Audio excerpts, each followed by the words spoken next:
সবাইকে আমার কথা শুনতে পাচ্ছ? একটু কমেন্টে জানাও দ্রুত।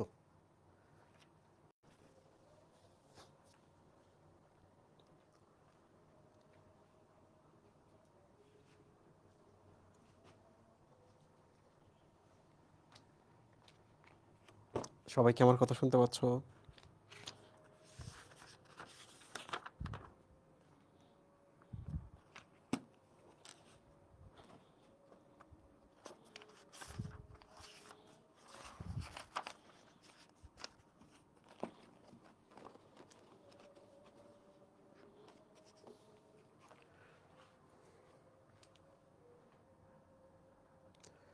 আচ্ছা, আমরা আজকে ঘাসফড়িংয়ের পরিপাকতন্ত্র শুরু করছি।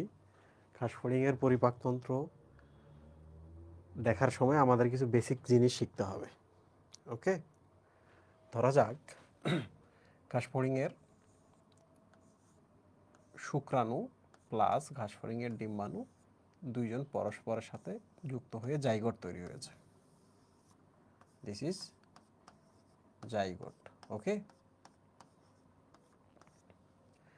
এই জাইগোটটা পরবর্তীতে বিভাজিত হয়ে হয়ে বহু কোষের একটা এরম তৈরি করে। এটা একটা মালবেরির থোকার মতো মনে হয়, আঙ্গুরের থোকা যেমন মালবেরির থোকার মতো। তো মালবেরির থোকার মতো হওয়ার কারণে এটাকে বলা হয় মরুলা। ওকে, মানুষের ক্ষেত্রেও কিন্তু সেম ঘটনা ঘটে। তোমরা কি আমার কথা শুনতে পাচ্ছ? জানাও সব কিছু ঠিকঠাক আছে কিনা, দ্রুত জানাও।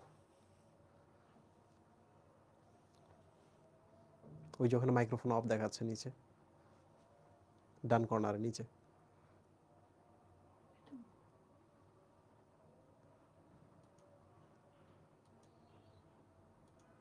সব ওকে আছে, শুনতে পাচ্ছে। ফেসবুকে কি ঠিক আছে?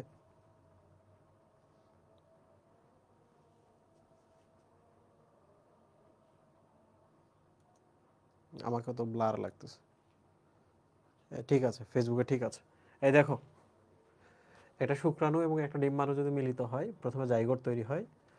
জাইগোটটা বিভাজন হতে হতে মরুলা নামক একটা দশায় চলে আসে।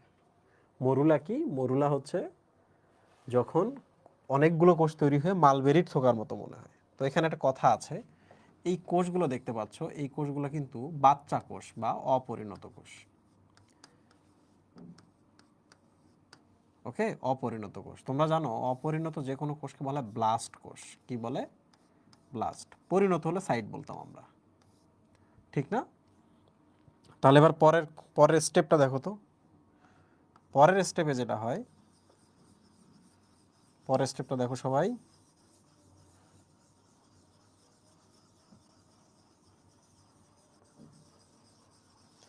এটা হলো পরের স্টেপ। আমি একটু বেশি ঘন করে দিই, ঘন করে দিলে আর্ট করতে সুবিধা হবে। ওকে,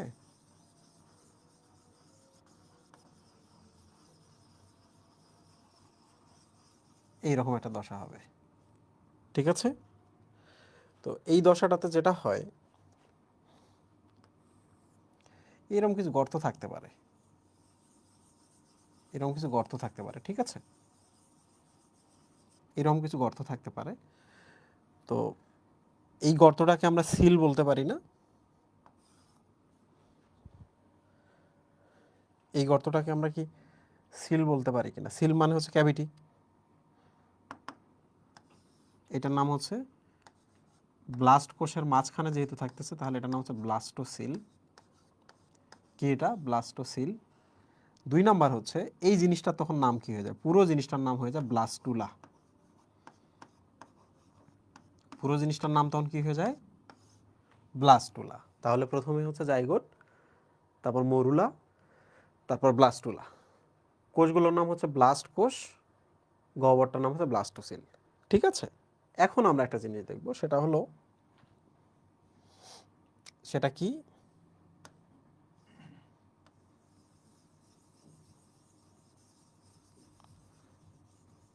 এখন যেটা একটা ঘটনা ঘটবে, সেই ঘটনাটা হচ্ছে পরের ধাপ। এটা এই পাশ দিয়ে কোষগুলো ভেতরে ঢোকা শুরু করবে। গহ্বর হওয়া শুরু করবে। তাইলে তোমরা আমাকে বলো তো, যদি কোষগুলো এক পাশ দিয়ে ভেতরে ঢোকা শুরু করে তাহলে তাদের পরের ছবিটা হবে কিছুটা এইরকম। আমি ছবিটা শেষ করি।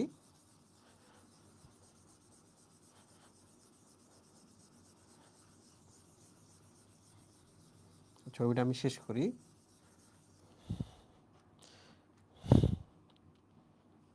এই কোষগুলো ভেতরে ঢোকা শুরু করবে, একবার এই পাশে টাচ করে ফেলবে, ঠিক আছে?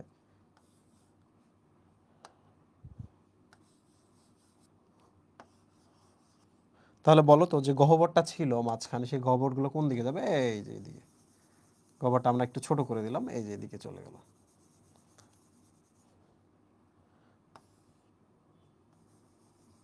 এই যে এদিকে চলে গেল। এটা কোন দিকে গেল? এই যে এদিকে গেল। ওকে, তাহলে আমরা একটু দেখি।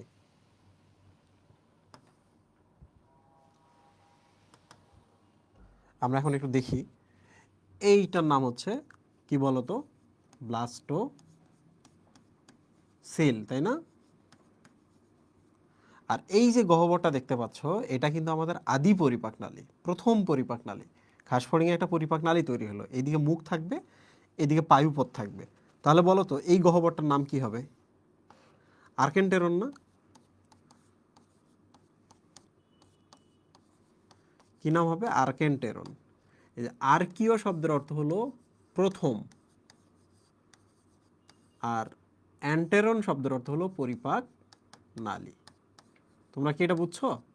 তাহলে বলো, এখন এই অবস্থায় যে গহ্বরগুলো তোমরা দেখতে পাচ্ছ, এইটা একটু সাইডে সরে গেল, একদিকটা এদিকে গেল, এটার নাম ছিল ব্লাস্টোসিল, তারা ব্লাস্টোসিল অবস্থায় থাকলো। এখন এই পাশ দিয়ে যদি আমি একটু ঠেলে ভেতরে ঢোকাই, তাহলে দেখো ঠেলে একটা রাস্তা করলাম, এইটা হলো প্রথম পরিপাক নালী, আর্কেন্টেরন। এটা পায়ু হবে, এটা মুখ হবে, ঠিক আছে? এখন প্রশ্ন হলো, এইটা আর এইটা কি? এইটা তো এই যে এই গহ্বরটা, ব্লাস্টোসিল। তোমরা বলো এই পর্যন্ত বুঝছো কিনা? তোমরা শুধু বলো আমাকে এই পর্যন্ত বুঝছো কিনা, কমেন্টে বলো বুঝছো কিনা।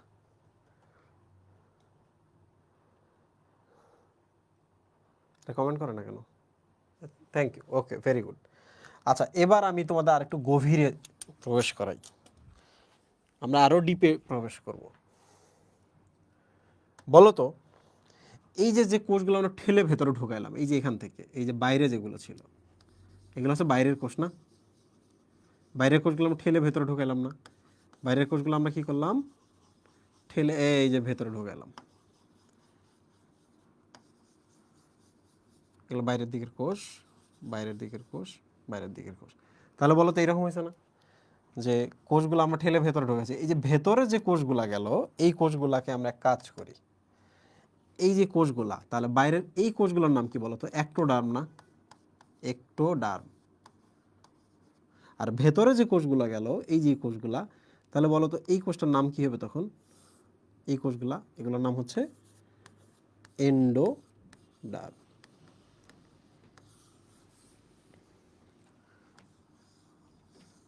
রাইট? তাহলে আমরা অ্যাক্টোডার্ম পেলাম, ভেতরে কোষগুলো এন্ডোডার্ম পেলাম। তাহলে এক কাজ করি, আমি ভেতরে যে এন্ডোডার্মগুলো পেলাম, এই কোষগুলোর আমি কালারগুলো একটু চেঞ্জ করে দিই। এই যে কালারগুলো আমি একটু চেঞ্জ করে দিলাম, কারণ এগুলোর নাম দিছি আমরা এন্ডোডার্ম।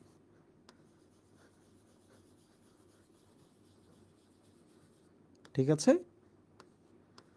তাহলে বলো তো, এন্ডোডার্ম যেগুলা, সেগুলো কালার কোডগুলো কেমন হবে? এরকম না? ভেতরে আছে। যেগুলো বাইরে আছে একটোডার্ম, সেগুলো কালার কোড কেমন হবে? কালার কোড হবে হচ্ছে এইরকম, ঠিক কিনা? তাইলে তোমরা এবার আমাকে বলো তো, এই যে মাঝখানের যে কোষগুলো আমরা পেলাম, এই যে মাঝখানের যে কোষগুলো পেলাম, এগুলো কি আমরা মেজোডার্ম বলতে পারি না? এগুলোকে আমরা কি বলতে পারি? মাঝখানে যেহেতু মেজোডার্ম, তাহলে মেজোডার্মের কালার কোড কি? এই যেটা। তাহলে মেজোডার্মের আমরা কালারটা এবার চেঞ্জ, ও সরি সরি, মেজোডার্মের কালার কোডটা আমরা এইটাই রাখি, এই যে এটা। তাহলে এই কোষগুলোর নাম হচ্ছে মেজোডার্ম।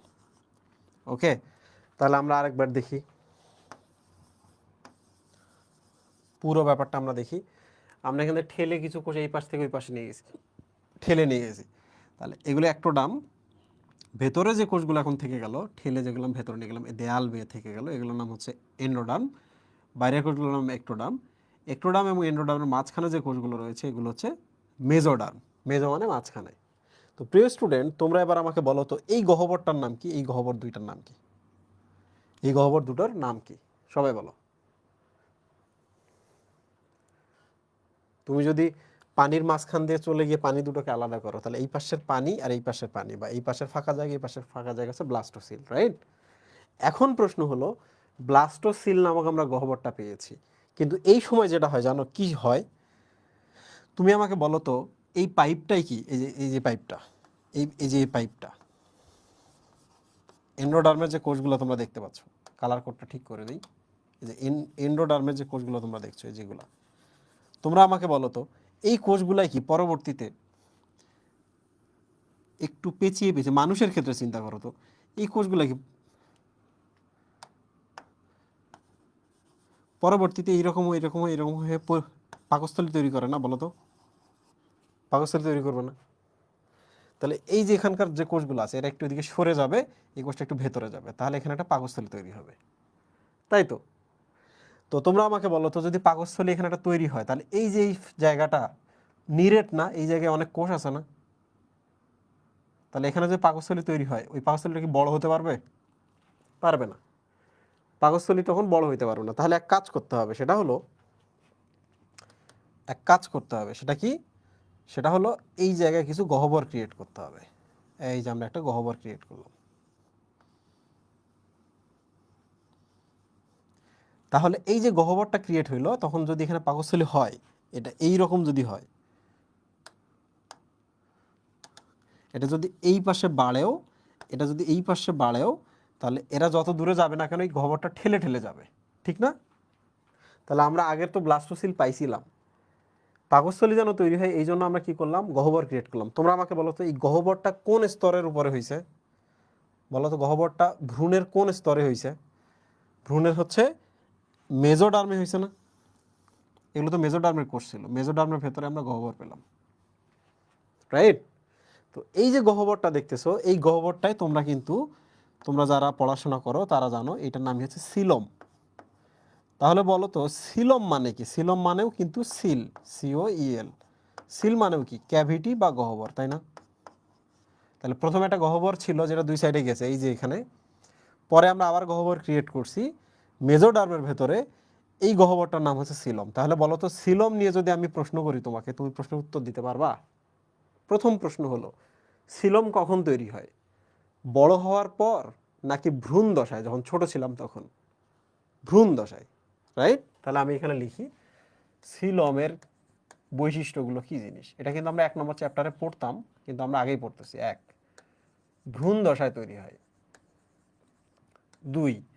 2 নম্বর প্রশ্ন হলো, বলো তো এই যে যাদের ভ্রূণ দশায় তৈরি হবে, ভাইয়া ব্লাস্টোসিল আর সিলম কি এক না? না, ব্লাস্টোসিল আলাদা, সিলম আলাদা। পরের প্রশ্ন হলো যে এই প্রাণীটা কয় স্তরী? একটোডার্ম, এন্ডোডার্ম এবং মেজোডার্ম, ত্রিস্তরী না? তাহলে কোন ধরনের প্রাণীতে দেখা যাবে এটা? ত্রিস্তরী প্রাণীদের ভ্রূণ দশায় দেখা যাবে, ত্রিস্তরী প্রাণীদের ভ্রূণ দশায় দেখা যাবে। তারপরের প্রশ্ন, সিলম মানে কি? সিলম একটি হলো গহ্বর। তাহলে প্রশ্ন হলো ত্রিস্তরী প্রাণীতে ভ্রূণ দশায় দেখা যায় এমন একটি গহ্বর, তাই না? এগুলো গহ্বর না? তারপরের প্রশ্ন, এই গহ্বরটা কোন স্তরে তৈরি হয়? তোমরা বলবা এই গহ্বরটা মেজোডার্মের ভেতরে তৈরি হয়, মেজোডার্ম, ঠিক আছে? মেজোডার্মের ভেতরে তৈরি হয়, রাইট? মেজোডার্মের ভেতরে তৈরি হয়। তাহলে সিলম থেকে এই 4টা জিনিস যদি তুমি বোঝো, দ্যাটস এনাফ। প্রিয় স্টুডেন্ট, ঘাসফড়িং ত্রিস্তরী প্রাণী। ঘাসফড়িং কয় স্তরী প্রাণী? ত্রিস্তরী প্রাণী। ত্রিস্তরী কার আমি বলি। 1 নম্বর পর্ব হচ্ছে স্তরবিহীন, 2 নম্বর পর্ব বা নিডারিয়া হচ্ছে দ্বিস্তরী, 3 নম্বর পর্ব থেকে সবাই 4, 5, 6, 7, 8, 9 এরা সবাই হচ্ছে ত্রিস্তরী, রাইট? তাহলে বলো তো আর্থ্রোপোডা কয় নম্বর পর্ব? আর্থ্রোপোডা, একাইনোডার্মাটা, কর্ডাটা সম্ভবত 7 নম্বর পর্ব। তাহলে 7 নম্বর পর্ব কয় স্তরী? ত্রিস্তরী। মিলতেছে না? 7 নম্বর পর্বে আমরা কি পেলাম? ব্লাস্টোসিল আগে পাইছি না? 7 নম্বর পর্ব যেহেতু ত্রিস্তরী, তাহলে এদের মেজোডার্মের ভেতরে আমরা সিলম পেয়েছি না? সিলমের কাজ কি এখন বলো তো? সিলম একটি দেহের ভেতরে থাকা গহ্বর। সিলমের কাজ কি? ভবিষ্যতে যদি কোনো অঙ্গ তৈরি হয় এই জায়গায়, অঙ্গগুলো যেন বড় হতে পারে, ওই গহ্বরগুলোকে ঠেলে ঠেলে জায়গা করে নিতে পারে। তার একটা প্রমাণ কি? এই যে পাকস্থলীটা হচ্ছিল, এখানে যেহেতু একটা গহ্বর আছে, এই যে গহ্বরটা আছে, তাহলে পাকস্থলীটা ঠেলে ঠেলে বড় হইতে পারবে। এখন তুমি বলো তো, সিলমটা যদি না থাকতো আমাদের পাকস্থলীটা বড় হইতো? হইতো না। তখন আমরা বেশি খাইতে পারতাম? পারতাম না। শুধু পাকস্থলী না, আমাদের ফুসফুস, পাকস্থলী, অগ্নাশয়, যকৃৎ এগুলো তৈরি হতে পারতো? জায়গায় পাইতো না, কোথায় তৈরি হতো? তাহলে এই গহ্বর বা সিলমটা অ্যাকচুয়ালি জায়গাগুলো করে দিচ্ছে। এখন তোমাদের কাছে প্রশ্ন হলো যে এটা ঘাসফড়িংয়ের ক্ষেত্রেও এইরকম কিনা। ঘাসফড়িংয়ের এই যে পরিপাকনালী, এইটা হচ্ছে হিমোসিল, আর এই যে পরে তৈরি হলো সিলম। এখন প্রশ্ন হলো, যদি কোনো কারণে এই যে দেখো এই জায়গা দুটো মিক্স হয়ে যায়, এটা আর এটা মিক্স হয়ে যায়, তাহলে বলো তো সব গহ্বর একসাথে হয়ে গেল না? হলো কি না? সব গহ্বর একবারে মিক্স হয়ে গেল, এই গহ্বর আর এই গহ্বর মিক্স হয়ে গেল। তাহলে এবার বলো তো আমাকে, যে এটা সিলম, এটা ব্লাস্টোসিল, ভ্রূণ দশাতে মিক্স হয়ে গেল না? তাহলে এখন কি আর এটাকে সিলম বলতে পারবা বা ব্লাস্টোসিল বলতে পারবা? এটাকে সিলম বলতে পারবা বা ব্লাস্টোসিল বলতে পারবা? পারবা না। তো বেটার কি? বেটার হলো দুইটাকে আমরা যেহেতু মিক্স করছি, তাহলে এটাকে আমরা কি বলবো? মিক্সোসিল। কি বলবো? মিক্সোসিল। তাহলে এই প্রশ্নটাতে চলে আসো, সেটা হলো সিলম মানে হলো এটা একটা গহ্বর, ব্লাস্টোসিল হলো গহ্বর, মিক্সোসিল শব্দের অর্থ হলো ব্লাস্টোসিল প্লাস সিলম। ওকে। এখন প্রশ্ন হলো, ঘাসফড়িংয়ের সারা দেহের ভেতরে যদি এরকম ফাঁকা থাকে, তাহলে এদের রক্ত নালীর দরকার আছে? আর এই জায়গায় যদি আমি এরকম করে রক্ত দেই, এরকম করে, যেহেতু বর্ণহীন বা সাদা রক্ত, এখানে যদি রক্ত দিয়ে দেই, তাইলেই তো রক্তটা দেখো এখান থেকে এদিকেও পুষ্টি দিতে পারতেছে, এদিকেও পুষ্টি দিতে পারতেছে, উপরেও পুষ্টি দিতে পারতেছে, নিচেও দিতে পারতেছে। এই রক্তটাও এদিক ওদিক এদিক এদিক সব দিকে সে পুষ্টি দিতে পারতেছে, ঠিক না? তাহলে তোমরা এবার আমাকে বলো তো, এই মিক্সোসিলটাকে যদি আমি কখনো বলি হিমোসিল, মিক্সোসিলকে যদি আমি আরেকটা নামে ডাকি হিমোসিল, তাহলে আমার কি কোনো অপরাধ হবে? আমার কি চিন্তায় কোনো ভুল হবে? তাহলে বলো তো, মিক্সোসিলের আরেক নাম কি? হিমোসিল। কারণ এটি একটি সিল বা গহ্বর, সিল মানে গহ্বর, এটি একটি গহ্বর, আর এখানে কি আছে? হিম বা রক্ত আছে, ঘাসফড়িংয়ের রক্ত এখানে থাকে। তোমরা কি বুঝতে পারছো ব্যাপারটা? বুঝতে পারছো? ঘাসফড়িংয়ের ব্লাস্টোসিল, সিলম ভ্রূণ দশাতেই মিক্স হয়ে গেছে, নাম হয়ে গেল মিক্সোসিল। যেহেতু এটাতে আমরা রক্ত এখন রেখে দিতে পারবো, সারা দেহের সে পুষ্টি দিবে, সারা দেহের বর্জ্য সে এখন আনতে পারবে, ওরা চিন্তাই নাই, রক্ত নালি দেওয়ার যাওয়ার দরকার নেই। তাহলে এই মিক্সোসিলের আরেক নাম হলো হিমোসিল। বলো তোমরা আমার কথা বুঝতে পারছো কিনা, তোমাদের কনসেপ্ট গ্রো হয়েছে কিনা?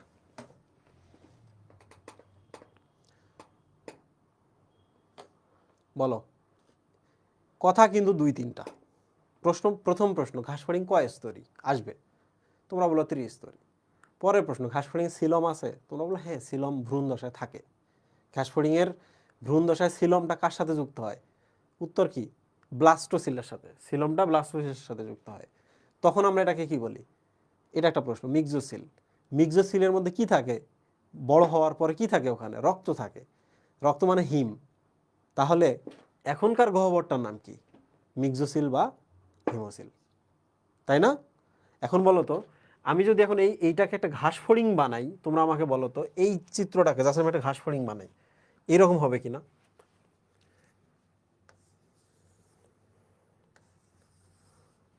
এই যে এখানে পরিপাক নালী শুরু হলো, পরিপাক নালী,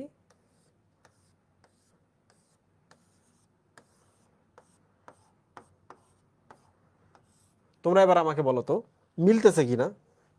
এই যে স্তরটা, এই যে ডান সাইডের স্তর, বাম সাইডের স্তরটা, এই যে এইটা আর এইটা, দুই পরিপাক নালী তোমরা যেটা দেখতে পাচ্ছ, এই যে এটা সেই পরিপাক নালী, রাইট? পরের ব্যাপারটা দেখো, এই যে গহ্বরটা দেখতেছো, এই গহ্বরটা হলো এই যে এইটা। তাহলে বলো তো, এইটা এখন কি হিসাবে আছে? বহিতক বা বহিঃস্তর। মাঝখানের লেয়ারটা কি হয়ে গেছে? পরিপাক নালী হয়ে গেছে। তাহলে বলো তো আমাকে, এই জায়গাটার নাম কি? এটা হিমোসিল না? হিমোসিল বা মিক্সোসিল, তাই না? তো তুমি আমাকে একটা জিনিস বলো তো, ঘাস ফড়িং একটা খানা খাইছে, এই যে খাচ্ছে খাচ্ছে খাচ্ছে, খানাটাই দেখো ছোট ছোট ছোট ছোট টুকরো টুকরো হয়ে গেল। তাহলে বলো তো, খানা তো শেষে রক্তে যায়, খুব সহজে এখানে যাইতে পারবে না, খুব সহজে যাইতে পারতেছে না, খুব সহজে যাইতে পারতেছে না, খুব সহজে যাইতে পারতেছে না মুহিব, পারছে। এখন বলো তো, সে এখানে আসলো, এসে সারা দেহের যেখানে যেখানে দেওয়া লাগবে পুষ্টি সে সব জায়গায় সে দিল, দেওয়ার পর এগুলো থেকে বজ্র উৎপন্ন হবে না, যে বর্জ্য বর্জ্য উৎপন্ন হচ্ছে কিনা যেগুলোতে হচ্ছে, তাহলে এই বর্জ্যটা খুব সহজে এখানে আবার ঢুকতেও পারবে, ঢুকতেও পারবে। দেন এই বর্জ্যটা দেখো তাদের রেশন পদার্থটা দেখো তাদের মলের সাথে বের হচ্ছে। পরিপাকের পর খাবারগুলো হয় মল, পরিপাকের পর খাবারগুলো হয় মল, আর এই রক্তের বর্জ্যগুলোকে বলা হয় রেশন পদার্থ। তাহলে মল এবং রেশন পদার্থ একসাথে কি এদের পায়ুপথে বের হবে না? এদেরকে আলাদা করে প্রস্রাবের রাস্তা করার দরকার আছে? বলো তো ভাইয়া, স্মার্ট বোর্ডের সব কিছু কি খাতায় নোট করব? মন চাইলে করবা, মন না চাইলে করবা না। যদি মনে হয় যে বুঝেই আমি বুঝে ফেলছি, তাহলে বই শুধু পড়বা। এগুলো কনসেপ্ট, এগুলো কনসেপ্ট। তুমি যদি একটা চিত্র দেখো তাহলে তোমার কিন্তু পরিপাক নালী পুরোটাই পড়া শেষ। ঠিক আছে? আচ্ছা, এখন আমরা চলে আসি পরের প্রশ্নে। পরের প্রশ্নটা কি? তোমরা আমাকে বলো তো, তোমরা শুধু কি পরিপাক নালীটা দেখতেছো না এখন? তো এটা যে ঘাস ফড়িং হয় এইটা, তাহলে এই যে মাঝ বরাবর কি পরিপাক নালী না? এখান থেকে এই পর্যন্ত, এখান থেকে এই পর্যন্ত। তাহলে প্রশ্ন হলো হৃৎপিণ্ড কোথায় থাকে? হৃৎপিণ্ড উপরে থাকে। যদি বলো নিউরনগুলো, স্নায়ুগুলো কোথায় থাকে, বলবো নিচের দিকে থাকে। তাহলে আমরা এখন কাজ করি, ঘাস ফড়িংটাকে আমরা এটা উপর থেকে দেখতেছি। এবার যদি আমরা ঘাস ফড়িংটাকে এরকম করি,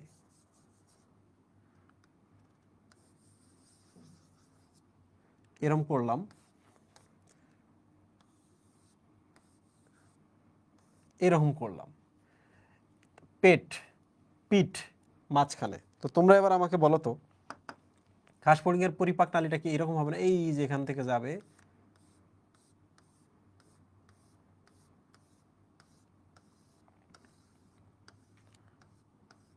এই যে পায়ু, এই যে দেহের পথে বের হচ্ছে, রাইট? দশম খণ্ডকে আছে, ঠিক না? তাহলে প্রশ্ন হলো, এদের হৃৎপিণ্ড তো থাকতে হবে। হৃৎপিণ্ড থাকার জন্য উপরে একটা এরকম একটা পর্দা আছে, ছিদ্রযুক্ত এরকম একটা পর্দা দেয়। এটার নিচেও একটা এরকম ছিদ্রযুক্ত পর্দা থাকে। দেখো, এটা কিন্তু আমরা শুধু পরিপাক নালীটা দেখছি, দেখে আমরা দেখতেছি এর পিঠে কি আছে, পেটের দিকে কি আছে আমরা জানি না। এটা কিন্তু এইভাবে আছে, দেখো আমার হাতটা দেখো এইভাবে আছে। এখন আমরা কি করলাম, এটাকে আমরা এইরকম করলাম, মাঝ বরাবর আমরা পরিপাক নালী দেখছি, বাট এইরকম যখন করলাম, মাঝ বরাবর পরিপাক নালী, পিঠের দিকে হৃৎপিণ্ড, পেটের দিকে হচ্ছে স্নায়ু। তাহলে বলো তো স্নায়ুটা কোথায় থাকবে? স্নায়ুটা থাকবে হচ্ছে এই যে এখানে, স্নায়ুটা এখানে। এর সাথে ব্রেনের কানেকশন থাকবে, এখানে ব্রেন, তাই না? ব্রেনের সাথে স্নায়ুর কানেকশন থাকবে। তাহলে হার্ট কোথায়? হার্ট হচ্ছে এই যে এখানে, 1 2 3 4 5 6 7 7। তাহলে বলো তো, আমরা কি করলাম, ঘাস ফড়িংয়ের দেহটাকে 3 ভাগ করলাম। পরিপাক নালীটা মাঝখানে ছিল, দেখো মাঝ বরাবর দিছি, পিঠের দিকে হৃৎপিণ্ড দিছি, আর নিচের দিকে দেখো স্নায়ু দিছি। স্নায়ুটার কানেকশন কার? ব্রেনের সাথে। এই হলো আমাদের ঘাস ফড়িং। তোমরা আমাকে বলো যে এই চিত্রটা বুঝছো কিনা। এই চিত্রটা যেদিন আমরা ঘাস ফড়িংয়ের রক্ত সংবহন পড়ব, সেটা ওই দিনের পড়া, এটা আমরা আর ডিটেল যাব না, ঠিক আছে? এখন যদি বলা হয় তোমাকে, মানুষের হৃৎপিণ্ড কোন দিকে থাকে? বুকের দিকে। মানুষের স্নায়ু কোন দিকে থাকে? মাথা থেকে পেছন দিকে। তাহলে বলো তো, স্নায়ু পেছনে আর বুকের দিকে হৃৎপিণ্ড। ঘাস ফড়িংয়ের ক্ষেত্রে উল্টা না? ঘাস ফড়িংয়ের পিঠের হৃৎপিণ্ড, সামনের দিকে স্নায়ু। বলো আমাকে, তোমরা কি এটা বুঝছো? ভাই পেরিটোনিয়াম থাকবে না, পেরিটোনিয়াম নিয়ে আজকে আমরা মাথা ঘামাবো না। 1 নম্বর চ্যাপ্টার যেদিন পড়বো ওই দিন পেরিটোনিয়াম নিয়ে আমরা কথাবার্তা বলবো, ঠিক আছে? আজকে পেরিটোনিয়াম নিয়ে কথা বললে আরও এলোমেলো হয়ে যাবে। বলো সব কিছু বুঝছো কি না?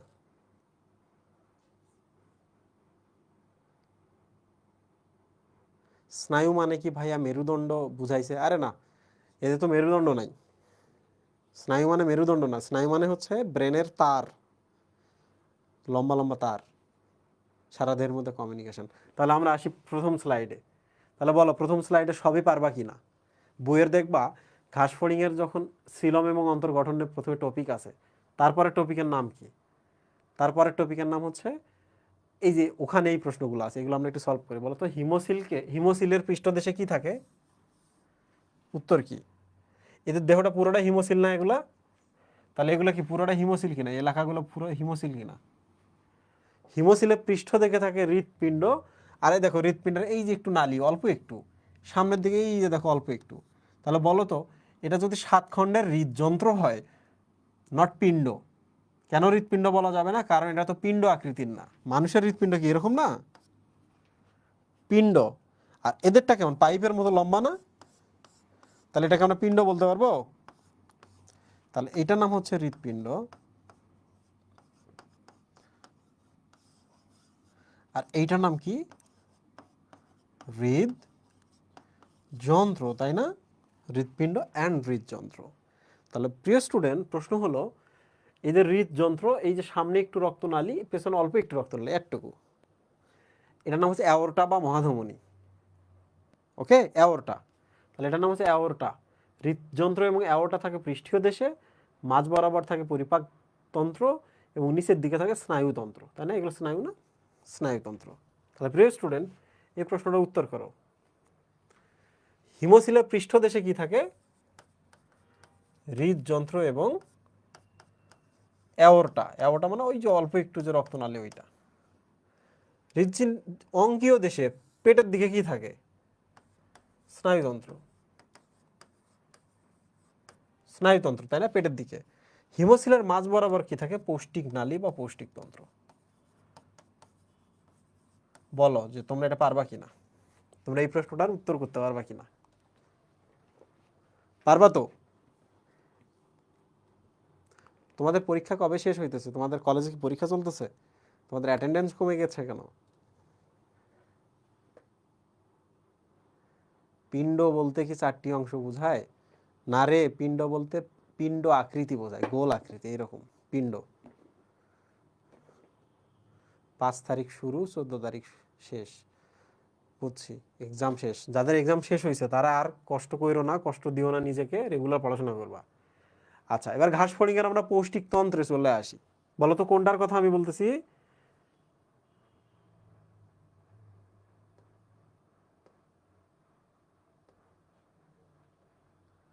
কোনটার কথা বলতেছি? এই যে এখান থেকে শুরু হয়েছে এই পর্যন্ত, এই রাস্তাটার কথা আমি এখন পড়াবো। ঠিক আছে? আচ্ছা, ঘাসফড়িংয়ের পৌষ্টিক তন্ত্র। ওকে, তাইলে দেখো,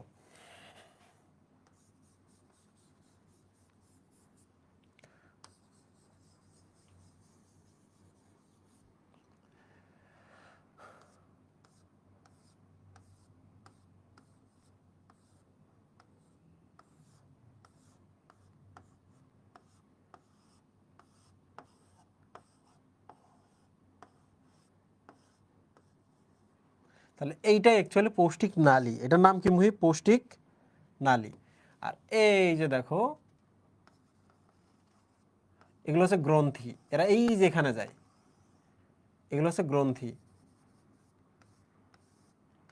এই যে এখানে যায়, এখানে গিয়ে এই যে এখানে লালা দেয়, যেন লালাগুলো খাদ্যের সাথে সাথে এই যে ভেতরে আসে। বুঝতে পারছো? তাহলে বলো তো এইটা কি? পৌষ্টিক নালী। আর এগুলা কি? পৌষ্টিক গ্রন্থি, যেখান থেকে এই যে এনজাইম আসবে, লালা আসবে, এনজাইম এসে এখানে যাবে। এবং আরো কোথায় কোথায় আছে? এই যে এখানে কিছু এরকম নালী আছে, এখানে কিছু আছে এরকম। ঠিক আছে? তাহলে এরাও দেখো এই যে এনজাইম দিতেছে, এই যে দেখছো, এই যে দেখো এখানে পরিপাক করতে সাহায্য করতেছে। ঠিক আছে? আর কোথায় থাকে? এই যেটা দেয়াল থেকে বের হয়, এটার দেয়াল থেকেও কিছু কোষ থেকে ক্ষরণ হয়। তাহলে বলো তো এদের গ্রন্থি কতগুলা? এই যে একটা গ্রন্থি, আমি আপাতত নাম লিখে দিই, পরে বোঝাই দেবো। এটা এখান থেকে লালা আসে, তাহলে বলো তো এটার নাম কি গ্রন্থি? লালা গ্রন্থি। ঠিক আছে? এই যে এগুলা হচ্ছে, এই প্রান্তটা খোলা আর এই প্রান্ত দেখো বন্ধ, সুতার এই মাথাগুলো বন্ধ না? বন্ধ না? কিন্তু এদিকটা খোলা। তাহলে এগুলোর নাম হচ্ছে সিকা। কি নাম? সিকা, এগুলোকে বলা হেপাটিক সিকা। ঠিক আছে, সিকা শব্দের অর্থ হলো, এই সিকা শব্দের অর্থ হলো এক প্রান্ত বদ্ধ আর এক প্রান্ত খোলা। এই যে দেখো এটা ওপেন, এটা ওপেন প্রান্ত, আর এইটা কি ক্লোজড প্রান্ত। তাহলে কোনো একটা রাস্তার এক প্রান্ত খোলা আর এক প্রান্ত বন্ধ হলে ওইটাকে বলা হয় সিকা বা সিকাম। তাহলে বলো তো ঘাস ফড়িংয়ের এইটা হলো পরিপাক নালী, এগুলো হচ্ছে গ্রন্থি। এটা একটা গ্রন্থি, এটা একটা গ্রন্থি। আর এই যে এটার নাম কি জানো? এই জিনিসটার নাম হচ্ছে মেজেন্টেরন। মাঝখানে থাকে তো এটা, দেখো এদিক অর্ধেক, সে মাঝখানে আছে। মাঝখানে থাকে বলে এটাকে বলা হয় মেজো বা মেজো পরিপাক নালী। যেহেতু এটা একটা, এই জন্য অ্যান্টেরন কথাটা থাকে, অ্যান্টেরন কথাটা থাকে। ঠিক আছে, মেজো মানে কি মিডেল, অবস্থান অনুযায়ী মিডেল। আর অ্যান্টেরন মানে কি, অ্যান্টেরন মানে কি পরিপাক নালী, আর মেজো মানে কি ছিল মিডেল। তাহলে বলো তো এই জায়গাটা মেজেন্টেরন বলবো না আমরা? তাহলে মেজেন্টেরন এর অন্তঃপ্রাচীর থেকেও কিন্তু এনজাইম আসতেছে, মানে ভেতরের প্রাচীর থেকে, নট বাইরের প্রাচীর থেকে কিন্তু আসতেছে না। কোথা থেকে আসতেছে? ভেতরের প্রাচীর থেকে আসতেছে। এই জন্য মেজেন্টেরনের অন্তঃস্তর বলতে পারি। তাহলে বলো তো এই জায়গাটার নাম কি হবে?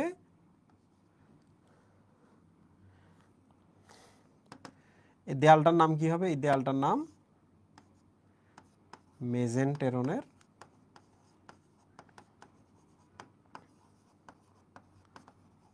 অন্তঃস্তর, তাই না? প্রিয় স্টুডেন্ট, এখন প্রশ্ন হলো হোয়াট ইজ পরিপাক তন্ত্র? হোয়াট ইজ পরিপাক তন্ত্র? কথাটা কিন্তু তন্ত্র দেওয়া আছে, তাহলে তোমাদের বলতে হবে সব মিলায় পরিপাক তন্ত্র। সব কি কি? এই যে এখান থেকে শুরু করে এই পর্যন্ত হচ্ছে নালী। তাহলে আমরা প্রথমে লিখলাম পরিপাক নালী। আর কি? পরিপাক নালী দিয়েই পরিপাক হয় না, এই গ্রন্থি লাগে, এই গ্রন্থি লাগে এবং এই গ্রন্থি লাগে। তাহলে আমরা এখানে লিখবো পরিপাক গ্রন্থি। পরিপাক গ্রন্থি। তাহলে বলো তো হোয়াট ইজ পরিপাক তন্ত্র? তোমরা বলবো সব মিলাই হচ্ছে পরিপাক তন্ত্র। সব কি কি? এই নালীটা আর যারা এনজাইম ক্ষরণ করতেছে তারা, বা হরমোন, এনজাইম হরমোন বা হচ্ছে লালাক্ষরণ করতেছে, সবাই মিলে। তোমরা আমাকে বলো যে তোমরা এই কনসেপ্টটা বুঝছো কিনা?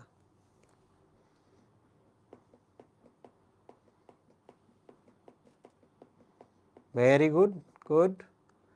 আর সবাই বোঝে, বললেই বোঝে। তাহলে আমরা শুরু করি এবার পরিপাক নালীতে কি কি আছে। ঠিক আছে, পরিপাক নালীটা ওইটা আমি পরে নাম দিয়ে দিব, আর গ্রন্থিগুলোর নাম তো আমি দিয়ে দিছি। এক নম্বর কি বলো তো? এক নম্বর কি? লালা গ্রন্থি। আর একটা হলো কি? Hepatic seeker. এটার আরো একটা নাম আছে কিন্তু, হ্যাঁ, গ্যাস্ট্রিক সিকা। যেহেতু পরিপাক করে এই জন্য এটাকে গ্যাস্ট্রিক সিকাও বলা হয়। Gastric seeker. বলো তো আরেকটা অংশের নাম কি? মেজেন্টেরনের অন্তঃস্তর, তাই না? মেজেন্টেরনের বা মধ্য পরিপাক নালীর অন্তঃস্তর। এই তিনটা হলো আমাদের অ্যাকচুয়ালি পরিপাক গ্রন্থি। এবার চলে আসি আমরা, কোন অংশ কোন ভ্রূণীয় স্তর থেকে বিকশিত হয়েছে, কোন অংশের অন্তঃস্থ আবরণী কোন ধরনের? এই দুইটা প্রশ্ন বাংলাদেশের বেশিরভাগ স্টুডেন্ট পরীক্ষায় আসলে পারবে না, এবং তারা দোষ দিবে যে মুখস্থ করতে হয়, এই জন্য আমরা এগুলো পারি নাই। কিন্তু তোমরা পারবা। বলছে যে পুরো পরিপাক নালীটার কোনটা স্তর ভ্রূণের কোন স্তর থেকে আসতেছে। ভ্রূণের স্তর মানে কি? একটোডাম, অ্যান্ডোডাম, মেজোডাম। ঠিক আছে, তোমাকে আমি ছবিটাই দেখাচ্ছি, দেখো। তোমরা আমাকে বলো তো এটা কি একটোডাম না? এই বাইরেরটা, ভেতরটা কি অ্যান্ডোডাম না? তোমরা আমাকে বলো তো, যদি কখনো জিজ্ঞেস করে যে মধ্য পরিপাক নালী কোত্থেকে আসে, তুমি বলবো না অ্যান্ডোডামগুলো তৈরি করতেছে, রাইট? আবার যদি জিজ্ঞেস করে বলো তো এই শেষের দিকটা আর এবং শুরুর দিকটা কে তৈরি করে, তুমি কিন্তু বলতে পারবা যে এই যে অ্যাক্টোডামটা এসে একটু ভেতরে ঢুকছে, অ্যাক্টোডামটা এসে একটু ভেতরে ঢুকছে, তার মানে এই জায়গার পরিপাক নালীটা তৈরি করতেছে অ্যাক্টোডার্ম, এবং এই যে দেখো অ্যাক্টোডাম এসে ভেতরে ঢুকতেছে, তাহলে এই জায়গার পরিপাক নালীটাও তৈরি করছে অ্যাক্টোডাম। তাহলে বলো তো পুরা পরিপাক নালীকে যদি আমরা তিন ভাগে ভাগ করি, তাহলে মাঝখানে পরিপাক নালী তৈরি করছে এন্ডোডার্ম, বাইরের পরিপাক নালী এবং বাইরের পরিপাক নালী তৈরি করতেছে এক্টোডার্ম। বলো তো এটা কি খুব কঠিন? বলো এটা কঠিন কিনা, এই বলো।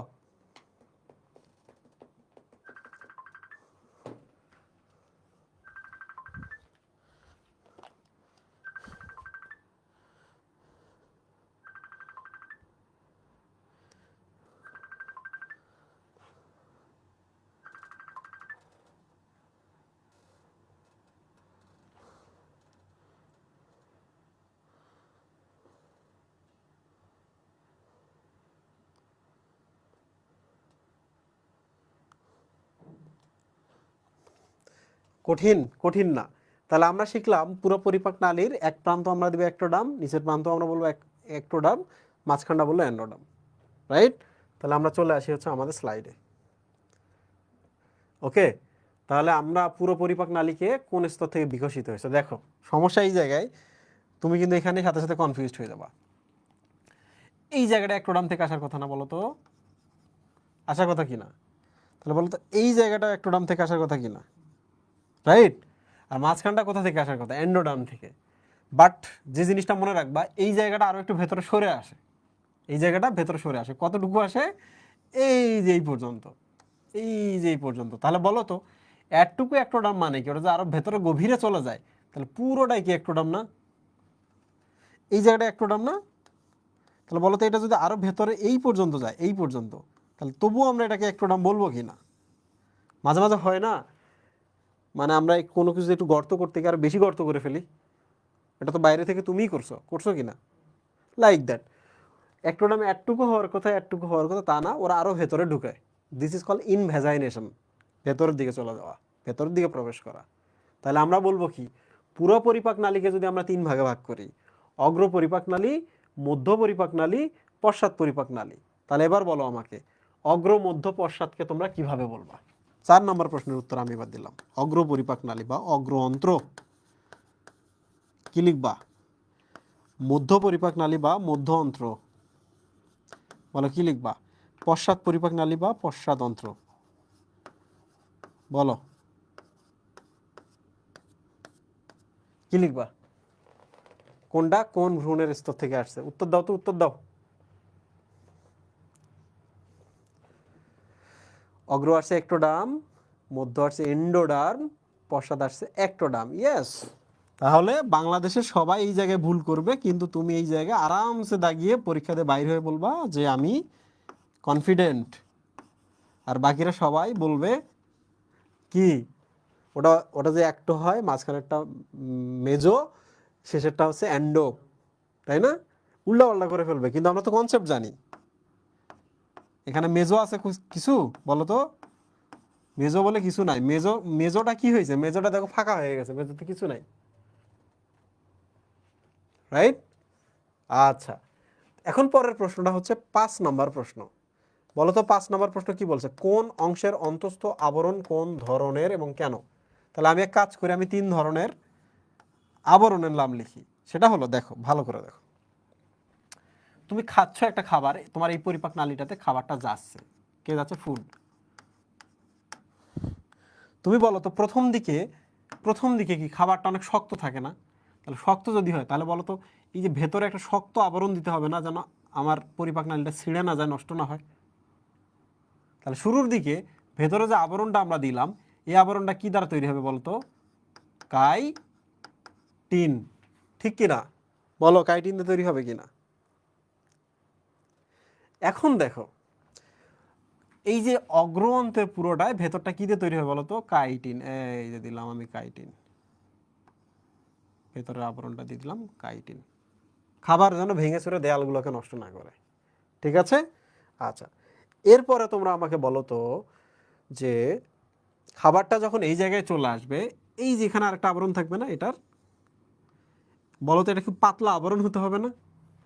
পাতলা আবরণ না হলে এখানকার খাবারের খাদ্য সারগুলো কি হিমশিলা আসতে পারবে? আসতে পারবে না।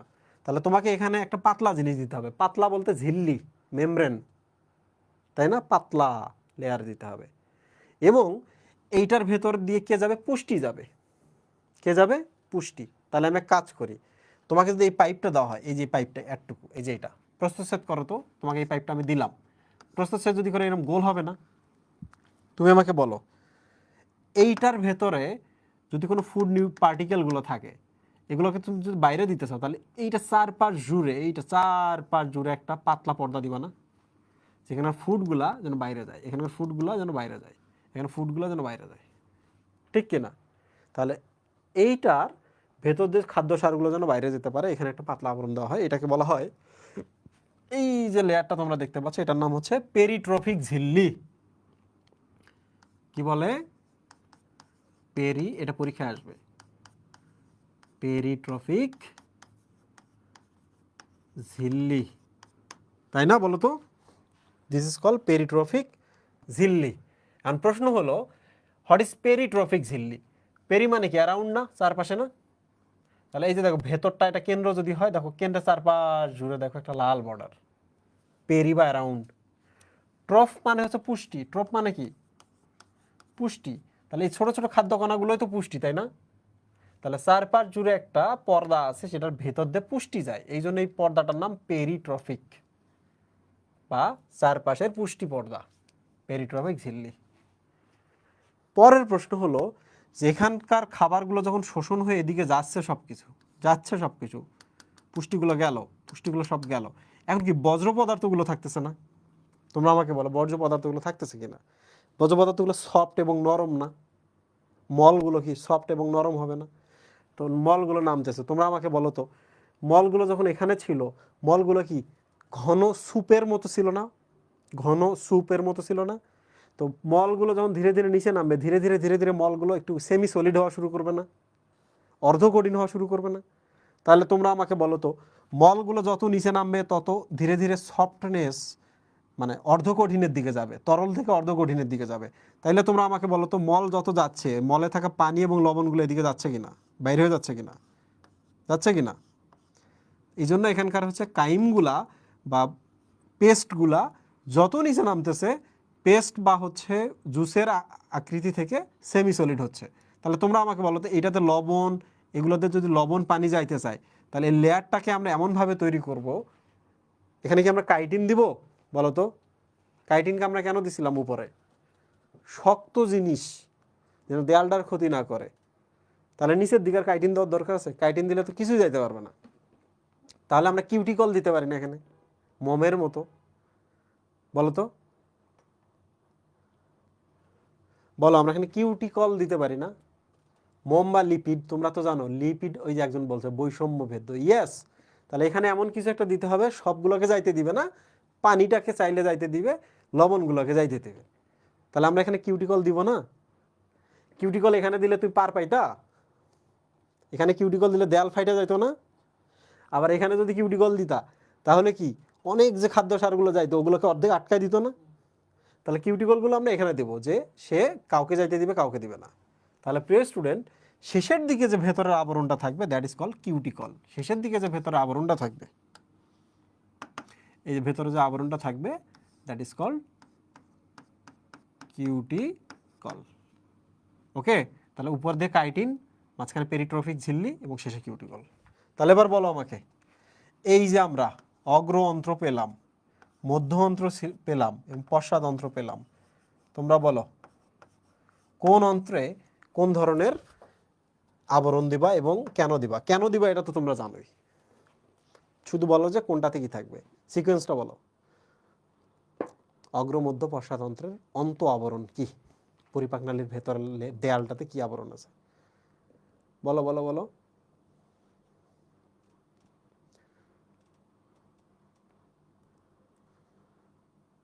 এই বলো, কথা বলো। ওই দেখো, কাইটিন, পেরিট্রফিক ঝিল্লি এবং কিউটিকল, তাই না? Very good.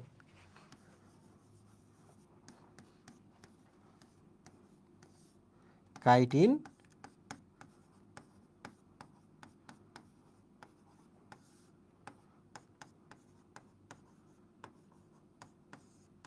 ঝিল্লি এবং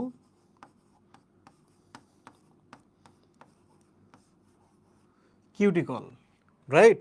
তাহলে আমরা মোটামুটি অন্ত্র যে 3 ভাগে ভাগ করা, এটা শিখে ফেলছি। ভেতরের তাদের আবরণ কি, এটা শিখে ফেলছি। এবং ভ্রূণ দশায় এই অন্ত্র 3 ভাগ, কোন কোন লেয়ার থেকে আসছে আমরা এটা জানি। একটোডাম, একটোডাম, মাঝখানে এন্ডোডাম। কাইটিন, কিউটিকল, মাঝখানে পেরিট্রফিক ঝিল্লি। অন্ত্র কয় ভাগে ভাগ করা হয়েছে? অগ্র অন্ত্র, মধ্য অন্ত্র এবং পশ্চাৎ অন্ত্র। মধ্য অন্ত্রটা কিন্তু অল্প একটু, দেখছো? এবং মধ্য অন্ত্রে বেসিক্যালি শোষণ হয়, এখানকারগুলো এদিকে আসে, এখানকারগুলো ওইদিকে যায়। প্রধান কাজ কিন্তু শোষণ করা, যে কোনো পুষ্টিকে রক্ত পর্যন্ত পাঠিয়ে দেওয়াকে বলা হয় শোষণ। বলো, তোমরা এগুলো বুঝছো কিনা? তোমরা কি বুঝছো? তাহলে এখন আমরা দেখবো হচ্ছে বিভিন্ন অন্ত্রের ভাগ।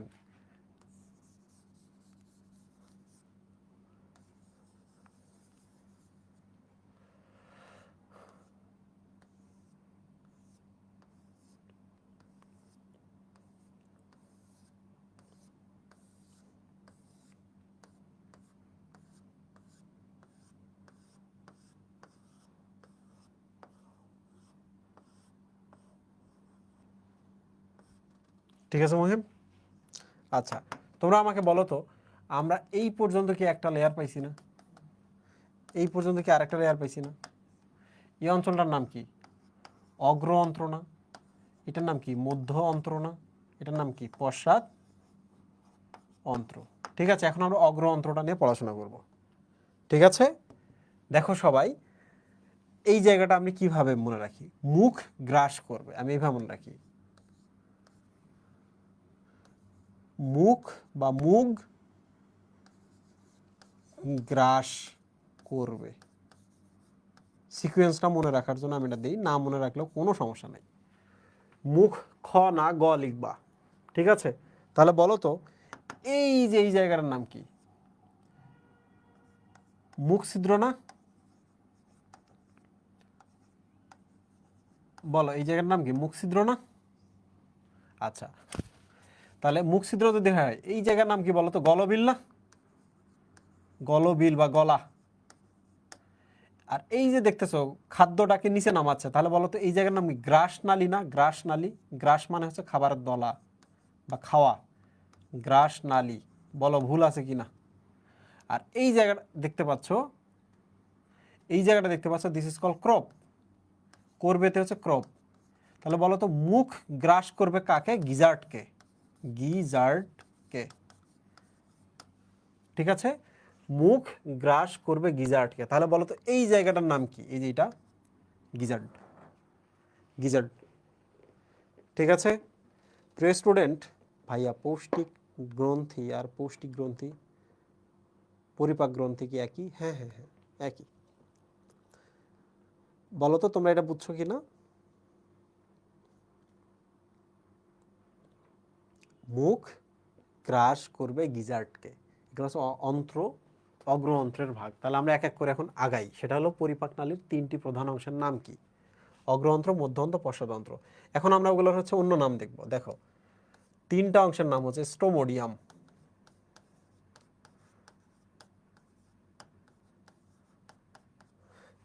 এই মধ্যন্ত্রের এই জায়গার নাম হলো মেজেন্টেরন। তোমরা কি পড়ছো না এটা? তোমাদের তো সামনে পরীক্ষা, তোমরা কি একবারও রিডিং পড়ছো না এটা? আর এই জায়গাটার নাম, পশ্চাদন্ত্রের পুরোটার নাম হচ্ছে প্রক্টোডিয়াম। প্রক্টোডিয়াম। ঠিক আছে, তোমরা পড়ছো কিনা একটু কমেন্টে বলো তো। আচ্ছা ঠিক আছে, পড়ছো। এই স্টোমোডিয়াম কেন বলা হয় সামনের অংশটাকে? এর কারণ হলো, এই যে দেখো, স্টোমা। স্টোমা মানে হচ্ছে মাউথ। মাউথ মানে কি? প্রবেশ পথ। তাহলে এই অঞ্চলটাই কি প্রবেশ পথ না খাদ্যের? খাবার প্রবেশ করতেছে এই অঞ্চল দিয়ে। মাঝখানেরটার নাম হচ্ছে মেজেন্টেরন। বলো তো মেজো মানে কি? মিডল না? আর অ্যান্টেরন মানে কি? পরিপাক নালী না? তাহলে মধ্য অন্ত্র বা মেজেন্টেরন বা মধ্য পরিপাক নালী। আর নিচের অংশটার নাম হচ্ছে প্রক্টো। এই যে প্রক্টো মানে হচ্ছে পশ্চাৎ। প্রক্টো, প্রক্টো শব্দের অর্থ হচ্ছে হাইন্ড গার্ড। হাইন্ড গার্ড, বা তোমরা যারা জানো না তাদের বলে রাখি, হাইন্ড মানে হচ্ছে বিহাইন্ড, পেছনে। বিহাইন্ড মানে পেছনে না? Hind guard. এই যে আমাদের মস্তিষ্কের এই অংশটার নাম হচ্ছে পশ্চাৎ মস্তিষ্ক। তাহলে এই জায়গাটার নাম হচ্ছে হাইন্ড ব্রেন। হাইন্ড মানে হচ্ছে বিহাইন্ড। বলো কারা কারা কথা বুঝছো, ক্লাস করতে কোনো প্রবলেম হচ্ছে না? একজন বলছে পড়ি নাই। তোমার তো সামনে অবস্থা খুব খারাপ হবে বাবা, যদি না পড়ে থাকো আগে থেকে। একদমই পড়ালেখা করতে হবে। ওকে, পড়ালেখা করতে হবে। কোন গ্রুপে ক্লাস হচ্ছে Mahim?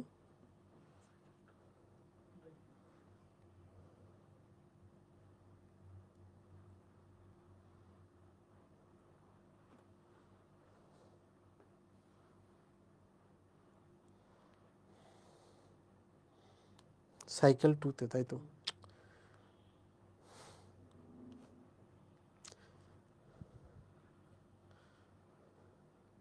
Cycle 2, chemistry cycle 2, physics cycle 2, breaking breaking লিখতে হবে। লিখলাম। আসলে কি আমরা বায়োলজি ব্রেক করতে পারতেছি? নাম তো দিয়ে দিছি ব্রেকিং বায়োলজি। আমরা কি বায়োলজি ব্রেক করতে পারতেছি? মানে যে জিনিসটা এখন কঠিন লাগতো আগে, সেই জিনিসটা আমরা সহজ করে কি পড়তে পারতেছি?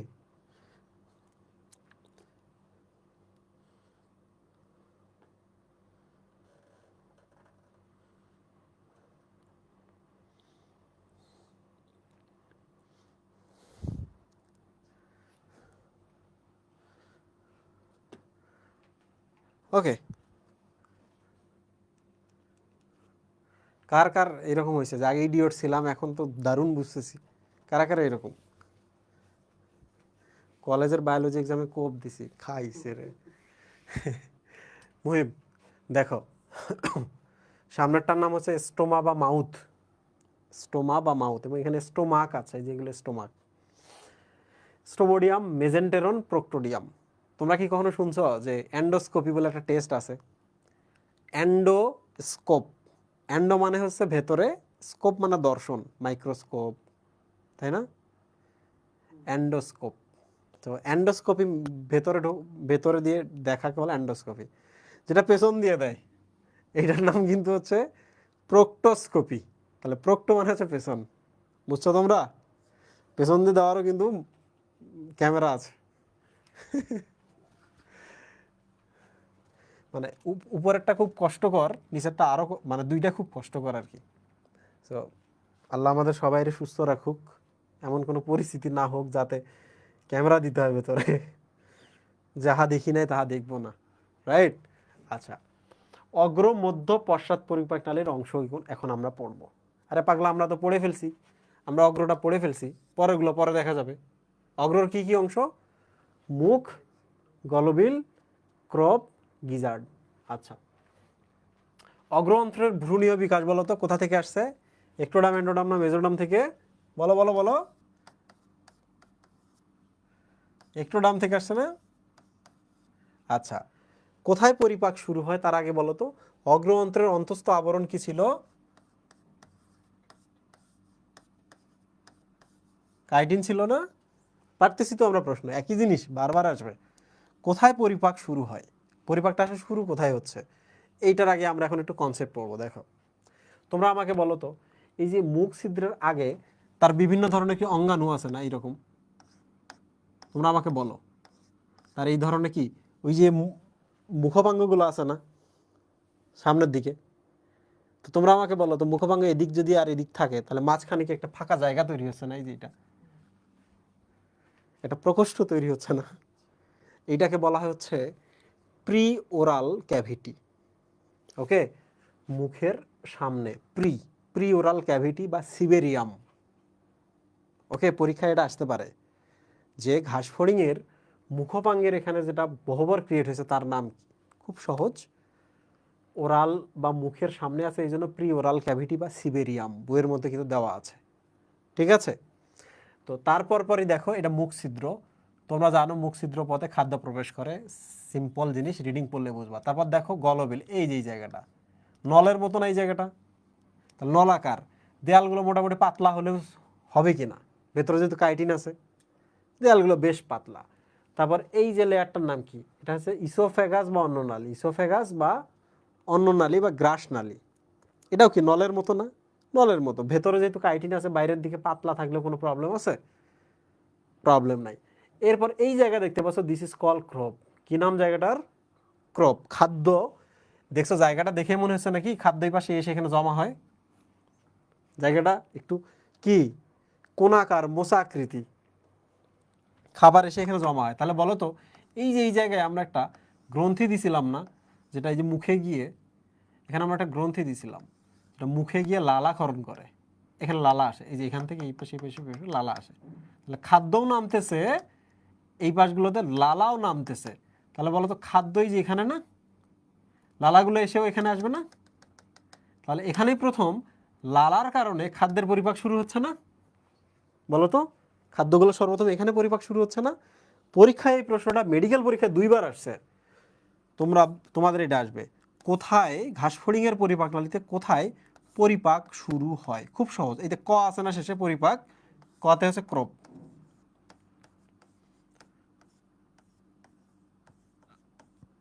তাহলে পরীক্ষায় যদি প্রশ্ন আসে ঘাসফড়িংয়ের পরিপাক কোথায় শুরু হয়? ক্রপ। পরের প্রশ্নটা এইরকম আসতে পারে যে ক্রপে কিসের প্রভাবে পরিপাক শুরু হয় বলো তো? হেপাটিক সিকার রস, মেজেন্টেরনের রস, নাকি লালা রসে পরিপাক শুরু হয়? বলো। এই যে ক্রপে যে খাদ্য আসলো, এখান থেকে আসলো, এসে পরিপাক শুরু হইলো, লালা রসে পরিপাক শুরু হইলো না? তাহলে আমরা বলবো ক্রোপে কোন এনজাইমের প্রভাবে পরিপাক শুরু হয়? আমরা লিখবো লালাস্থ এনজাইম বা লালারসের এনজাইম। ঠিক আছে, লালারসের বা লালাস্থ এনজাইম। ঠিক আছে, আচ্ছা পরের প্রশ্ন হচ্ছে গিজার্ডের ভিন্ন নাম কি? এবার ক্রোপের মধ্যে যখন হালকা খাদ্যগুলো নরম টরম হয়ে গেল, তোমরা এবার বলো তো খাদ্যগুলো একবার চূর্ণ করতে সহজ হবে না? তাহলে এই যে এই জায়গাটার নাম হচ্ছে গিজার্ড, এই জায়গাটা হচ্ছে সবচেয়ে কঠিন জায়গা। তোমরা যদি কখনো মুরগি কাটো, কবুতর কাটো, তোমরা কিন্তু সবাই এই জায়গাটা দেখো। তোমরা কি কখনো দেখছো মুরগির পরিপাক নালীতে এইরকম একটা অঙ্গ আছে, কাটার পর ভেতরে চুল দেখা যায় চুলের মতো? কারা কারা দেখছো বলো তো, পার্সোনাল অভিজ্ঞতা থেকে বলো, দেখছো কি না? দেখে না, দুইজন দেখছে, তিনজন দেখছে। আচ্ছা, তো এই যে এখানে তোমরা দেখতে পাচ্ছ, এইটাই হলো সেই জিনিস। তাহলে মুরগির ওইটা হচ্ছে গিজার্ড, ঘাস ফড়িংয়েরও গিজার্ড আছে। তাহলে বলো তো খাবারটা কি এখানে চূর্ণ হবে না? তোমরা দেখছো ওটা কত শক্ত মুরগির ওইটা, তাহলে এর দেয়ালটা অনেক পুরু হবে না বলো তো? দেয়ালটা অনেক পুরু হবে। তাহলে দেয়াল পুরু মানে কি? আচ্ছা বুঝছি, এখানে যখন ফুডগুলো আসবে ফুডগুলোকে এখানে চূর্ণ করা হবে, তাহলে এখানে কি দাঁত থাকবে না? তাহলে এখানে দাঁত থাকবে। তো চাপ দেওয়ার জন্য প্যাড থাকবে না? প্যাড মানে নরম জায়গা, তোমরা আমাকে বলো প্যাড থাকবে কিনা? চাপ দেওয়ার জন্য থাকবে। আমি একটু পরে দেখাচ্ছি এগুলো কি জিনিস। তাহলে এখানে দাঁত থাকবে, খাদ্যগুলোকে চূর্ণ করার জন্য প্যাড থাকবে, এখানে চুল থাকবে। চুলগুলো কেন থাকবে বলো তো? চুলগুলোতে তুমি যদি এই জায়গায় একটা এরকম ছাকুনির মতো ক্রিয়েট করো, তাহলে বড় বড়গুলো কি এখানে আটকে যাবে না? তারা কি নিচে নামতে পারবে? আটকে যাবে। তাহলে চুলগুলো ছাকনি হিসাবে কাজ করে। ঠিক আছে, তাহলে আমরা এক কাজ করি, আমরা এই জায়গাটার একটা প্রস্থচ্ছেদ দেখব। কি দেখব? প্রস্থচ্ছেদ।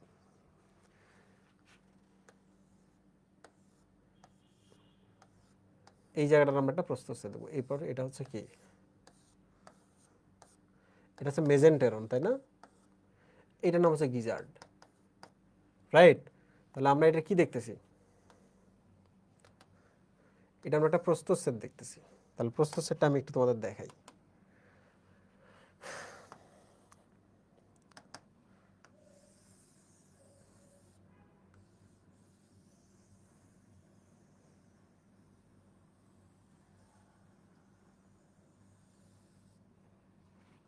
ওকে,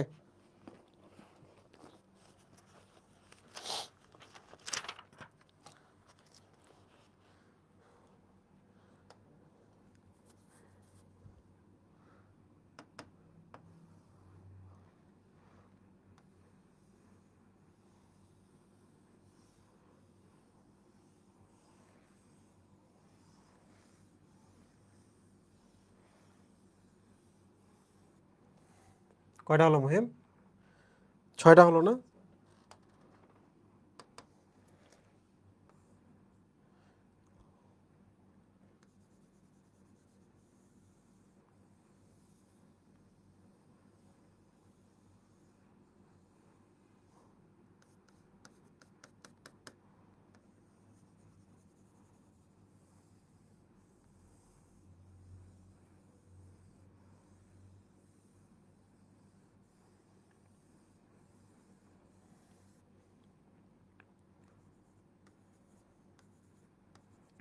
তাহলে বলতে এগুলো দাঁত না?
এখন কি সাউন্ড ঠিক আছে কিনা বলো তো? এখন ঠিক আছে কিনা? আচ্ছা, আগের মাইক্রোফোন চার্জ শেষ হয়ে গেছিল। আচ্ছা, সাউন্ড যেহেতু ঠিক আছে, আমি পুরোটাই বলতেছি। তোমরা ঠিক কোন জায়গা থেকে বোঝো নাই? চিত্র আঁকার আগে থেকে বোঝো নাই না পরে থেকে বোঝো নাই বলো?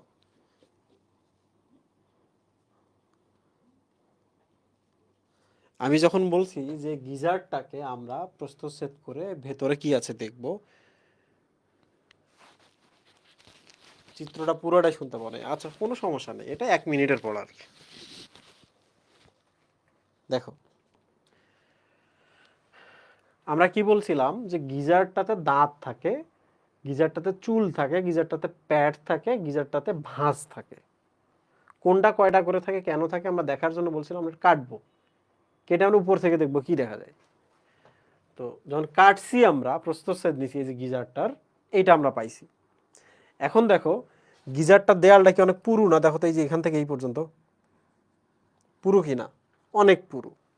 এবং গিজার্ডে কি আছে, গিজার্ডে যখন খাদ্য আসে খাদ্যগুলোকে সে চাপ দেয়, তাহলে বলো তো তার দাঁত আছে না এই জায়গায়? এই যে দাঁত।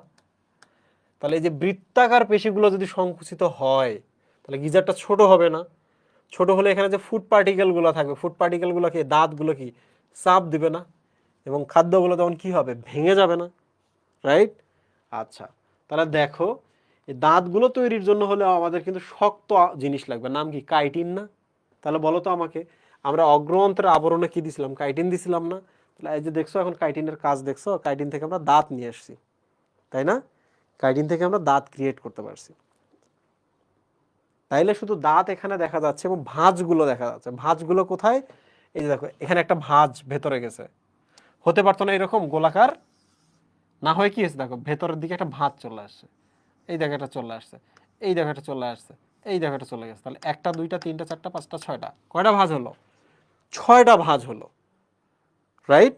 তাহলে আমরা এক কাজ করি, দাঁত দেখো 1 2 3 4 5 6, 6টা দাঁত আছে। 1 2 3 4 5 6, 6টা ভাঁজ আছে, এগুলোকে বলা হয় অনুলম্ব ভাঁজ। আমি দেখাচ্ছি তোমাদের। 6টা প্যাড আছে, কিন্তু চুলের সংখ্যা সবসময় কি হয়? অসংখ্য হয় না? চুল সবসময় অসংখ্য হয়। তাহলে বলতো গিজার্ডে কয়টি করে থাকে? 6টি। এই সংখ্যাটা আমাদের মনে রাখতে হবে, পরীক্ষায় মেডিকেল ভর্তি পরীক্ষায় আসছিল, তোমাদের একাডেমিকে তো আসবেই। তাহলে বলো, চুলের কোনো সংখ্যা থাকবে? থাকবে না, চুল অসংখ্য হবে। 2, দাঁত কয়টা? 6টি। 6 জোড়া না, 6টি। তারপর হচ্ছে প্যাড কয়টা? প্যাড সব কিন্তু 6টি করে, 6টি। বাকি হলো কি? ভাঁজ, যেটাকে আমরা বলি অনুলম্ব ভাঁজ। অনুলম্ব ভাঁজ কয়টা? 6টি। তাহলে এটা আমাদের মনে রাখতে হবে। এখন প্রশ্ন হলো, পরীক্ষায় প্রশ্ন আসবে কিন্তু নিচের কোনটির সংখ্যা 6 নয়? তাহলে বলো তো এই 4টা যদি অপশন দেয়, চুল অ্যান্সার না? যদি আসে নিচের কোনটির সংখ্যা 6 জোড়া, এগুলো কি একটা আনসার আছে এখানে? একটাও না, অন্য কিছু হবে এটা। এখন প্রশ্ন হলো এই ভাঁজগুলোকে কেন অনুলম্ব ভাঁজ বলছে? আমি আরেকবার বলছি, এরকম করে যে দেয়াল থেকে বের হয়ে আসে, দ্যাট ইজ ভাঁজ। তাহলে বলো তো এই দেয়াল থেকে যে ভাঁজটা বের হয়ে আসে, তাহলে কি ভাঁজটা কি এই উপর থেকে নিচ পর্যন্ত হবে না? মানে এই যে আমার পেট থেকে যেটা ভাঁজ বের হয়, বলো তো এইরকম হয়ে সামনে আসবে না? তাহলে এখানে আমি ভাঁজটা পাবো, এখানে পাবো, এদিকে পাবো, পাবো কিনা? তাহলে আমার দেহের দৈর্ঘ্য বরাবর ভাঁজটা হচ্ছে কিনা? তো না বোঝো, আমি তোমাকে দেখাচ্ছি। এই দেখো, এটা পাইপ না? এই পাশ থেকে ওই পাশ দেখা যাচ্ছে না? যাচ্ছে কিনা? এখন যদি আমি একটা কাজ করি, একটা ভাঁজ তৈরি করি, কেমনে ভাঁজ তৈরি করবো আমি দেখাই দিচ্ছি তোমাদের।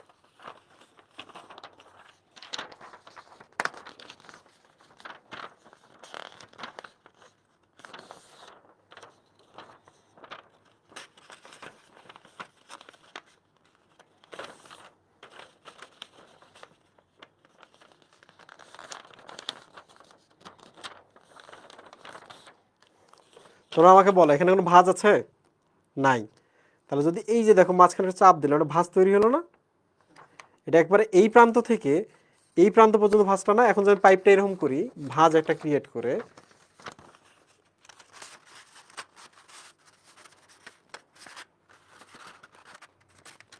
তোমরা পাইপটার দিকে তাকাও তো, এই যে একটা ভাঁজ ভেতরের দিকে ঢুকে গেছে না? এই যে ভাঁজটা, এটা কি এই প্রান্ত থেকে এই প্রান্ত পর্যন্ত না? ঠিক কি না? দিস ইজ ভাঁজ। তাহলে দৈর্ঘ্য বরাবর আমি যে ভেতরে যাই, এই যে ভাঁজটা আমি পাচ্ছি, এই যেখান থেকে শুরু করে এই যে এই পর্যন্ত ভেতরের দিকে একটু প্রবেশ করছে, ঠিক কিনা? সো দিস ইজ দৈর্ঘ্য বরাবর থাকতেছে, এই জন্য অনুলম্ব ভাঁজ। তাহলে কয়টা এরকম আসবে, ভাঁজ কয়টা আসবে? এখানে একটা, এখানে একটা, এখানে একটা, এখানে একটা, এই পাশে একটা, 6টা আসবে। তো ভাঁজ যত বেশি হবে সুবিধা হলো খাদ্যকে তত চাপ দিতে পারবে ভেতরের দিকে, স্পেস কমবে। স্পেস কমলে কি চাপ দেওয়া সহজ না? যারাই আসছে তাদের খবর আছে। এই হলো কাহিনী। তাহলে আমরা কেন এটাকে অনুলম্ব ভাঁজ বলছে বুঝলাম, যে পাইপের এই মাথা থেকে এই মাথা পর্যন্ত থাকবে। তাহলে গিজার্ডের ভাঁজটা এখানে শুরু হবে, এই পর্যন্ত থাকবে, ভেতরের দিকে ভাঁজগুলো যাবে। প্রিয় স্টুডেন্ট, এই হলো গিজার্ডের ঘটনা। দেখো আমাদের আজকে এদিকে কিন্তু তেমন পড়া নাই, এদিকে গিজার্ড শেষ, তাহলে বাকি রইলো এটা, এটা পড়লে আমাদের পড়া কিন্তু শেষ। তো একদমই চিন্তা করো না, আমাদের ক্লাস দ্রুতই শেষ হচ্ছে। তাহলে বলো তো, গিজার্ডে যখন খাদ্য যখন আমরা চূর্ণ করব, এদিকে একটা কপাটিকা থাকবে না? থাকবে কি না?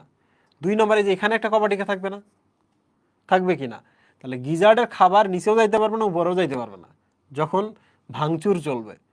তাহলে গিজার্ডের সামনেও কপাটিকা থাকে, পেছনেও কপাটিকা থাকে। আরো সহজ করে বলতে পারি, আমরা বৃত্তাকার একটা কপাটিকার কথা বলতে পারি, দ্যাট ইজ স্ফিংটার।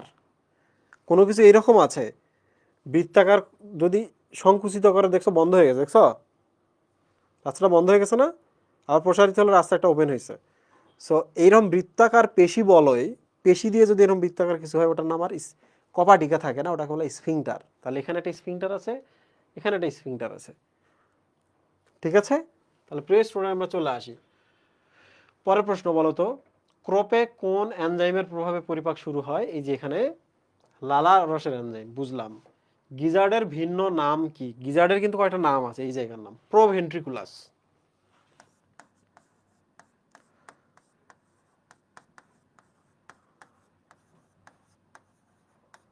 প্রোভেন্ট্রিকুলাস, এটা কিন্তু জানবা, সেটা হলো প্রো মানে আগে, তাহলে এটার নাম হচ্ছে ভেন্ট্রিকল।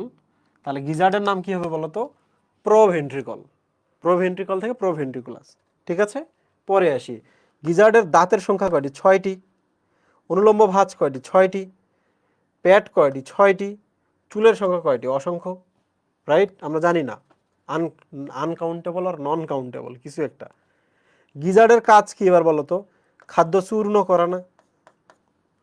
চূর্ণ করে পেস্টের মতো করবে না, পেস্ট ঘন পেস্ট করে নিচে পাঠিয়ে দিবে না, এখানে পেস্ট হয়ে দেন নিচে নিচে চলে আসবে।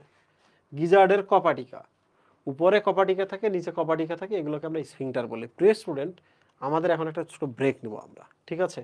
ব্রেক হচ্ছে কয় মিনিট চলে এখন? 8টা 42 না মহিম?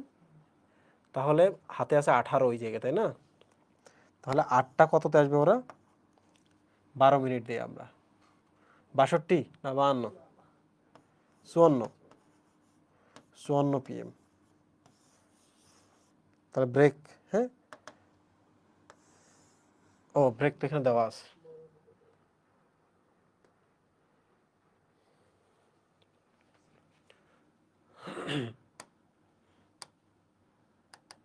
12 মিনিট দিলাম, হ্যাঁ।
হ্যালো হ্যালো, সবার কি অবস্থা?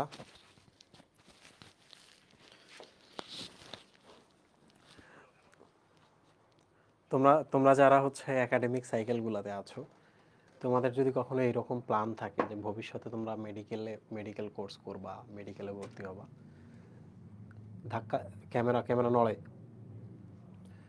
তো এই ধরনের যদি ইস্যু থাকে, তো ঢাকা শহরে দেখা যায়, ঢাকা শহরে কিছু কলেজ আছে, হ্যাঁ, এবং বাংলাদেশের কিছু কলেজ আছে যে কলেজের স্টুডেন্টরা ফার্স্ট ইয়ারে সব কিছু কাভার করে রাখে। ওকে, যেমন আমার মেডিকেল ব্যাচ এবং একাডেমিক ব্যাচে হচ্ছে ছিল, এবার মেডিকেল ফার্স্টে সর্বা ছিল, এবং তোহা ছিল। তোহা আমার সবগুলো কোর্সে ছিল। তোমরা জানো যে সে ফার্স্ট ইয়ার থেকে মেডিকেল কোচিং করে। ফার্স্ট সেকেন্ড দুইজনেই হচ্ছে আমার ব্যাচে ছিল, সবগুলো ব্যাচে। তোমরা যদি এই ধরনের কোনো প্ল্যান থাকে যে তোমরা মেডিকেলে যাবা, ডেফিনেটলি কোনো মেডিকেল কোর্সে এনরোল করতে পারো। তোমরা কিছুই করবে না, তোমরা শুধু ক্লাসগুলো দেখবা, ভিডিও অন করে দিয়ে যা দেখতেছো বা হেডফোন লাগিয়ে শুনতেছো, দেন তোমরা হচ্ছে এক্সামগুলোতে পারলে অ্যাটেন্ড করলা, না না চাইলে না করলা। বাট এই কাজটা তোমরা করে রাখবা, হ্যাঁ, যারা ভবিষ্যতে যাইতে চাও মেডিকেলে। মানে যদি আর্থিক অসঙ্গতি না থাকে, সমস্যা যদি না থাকে, দেন তোমরা এটা করতে পারো। এটা একটা ভালো অপশন হইতে পারে তোমাদের জন্য। সো আমরা অগ্রযন্ত্র শেষ করেছি, এখন মেজেন্টেরন দেখলেই আমাদের পড়া শেষ। আমরা এবার চলে আসি মেজেন্টেরনে। মেজেন্টেরন কোন অংশটা আমরা একটু দেখাই, এটা অল্প একটু জায়গা। সো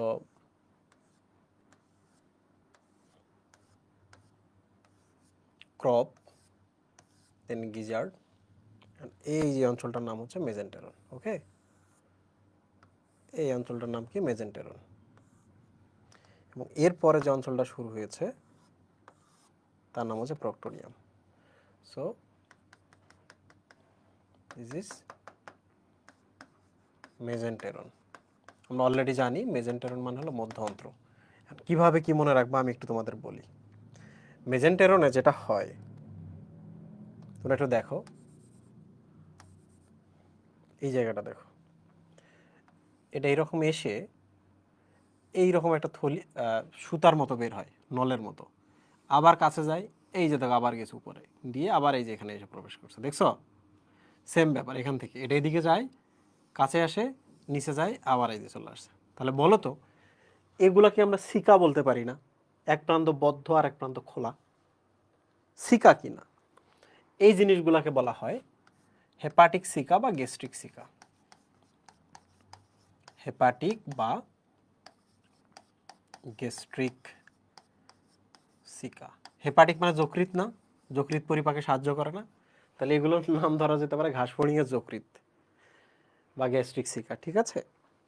তো হেপাটিক সিকা এবং গ্যাস্ট্রিক সিকা বলো তো জোড়ায় জোড়ায় থাকে না? এইটা এবং এইটা যদি একসাথে করো তাহলে এগুলো কি জোড়া না? জোড় কিনা? তাহলে মনে রাখবা, একটা দুইটা এরকম করে 6টা থাকে। তাহলে কয় জোড়া হলো? 6 জোড়া থাকে। তাহলে আমরা লিখতে পারি গ্যাস্ট্রিক বা হেপাটিক সিকা হচ্ছে 6 জোড়া। ওকে,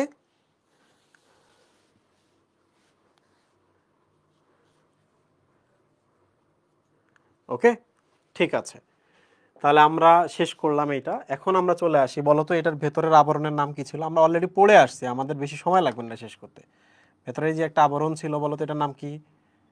পেরিট্রফিক ঝিল্লি। এর নাম কি?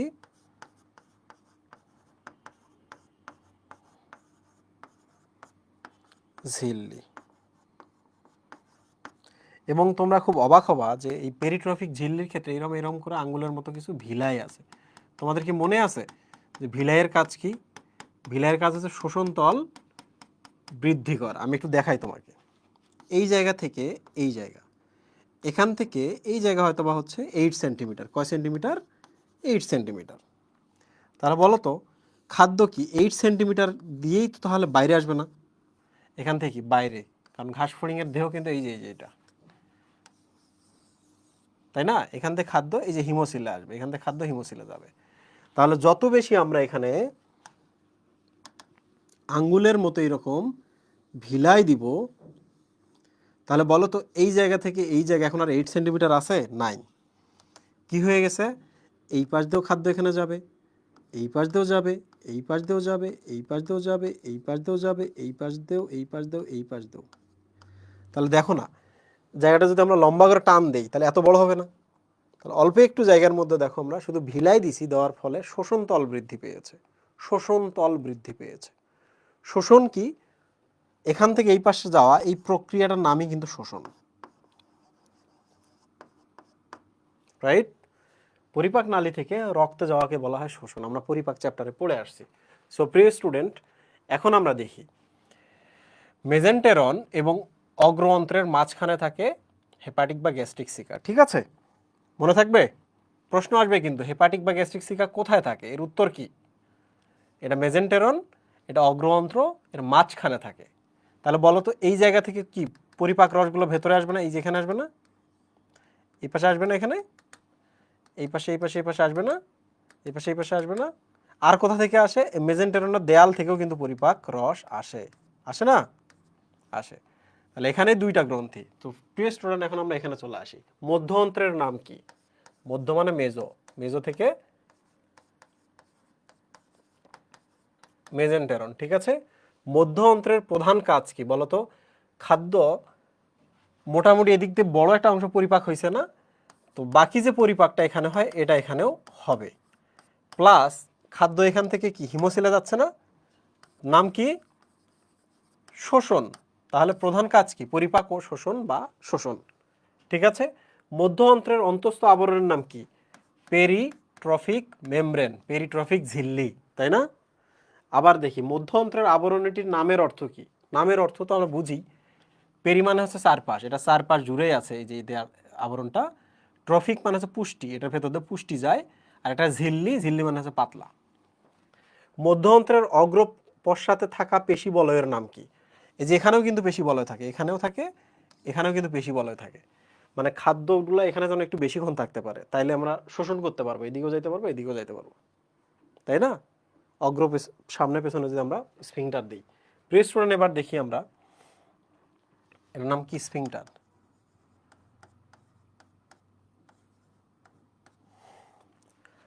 মধ্য অন্ত্রে আঙ্গুলের মতো অভিক্ষেপগুলোর নাম কি? আমরা জানি ভিলাই। ভিলাই কিন্তু বহু বচন, প্লুরাল। ভিলাস হচ্ছে এক বচন, ভিলাস। আস আম থাকলে এক বচন, এক বচন। এটা কি? বহু বচন।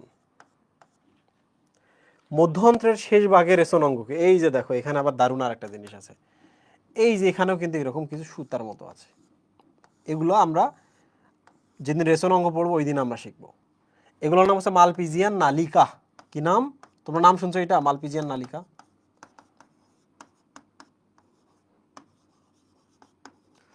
তাহলে আমরা একটা দারুণ জিনিস শিখলাম, সেটা হলো এই যে এখানে আমি ট্রিকটা শেখাই দিই।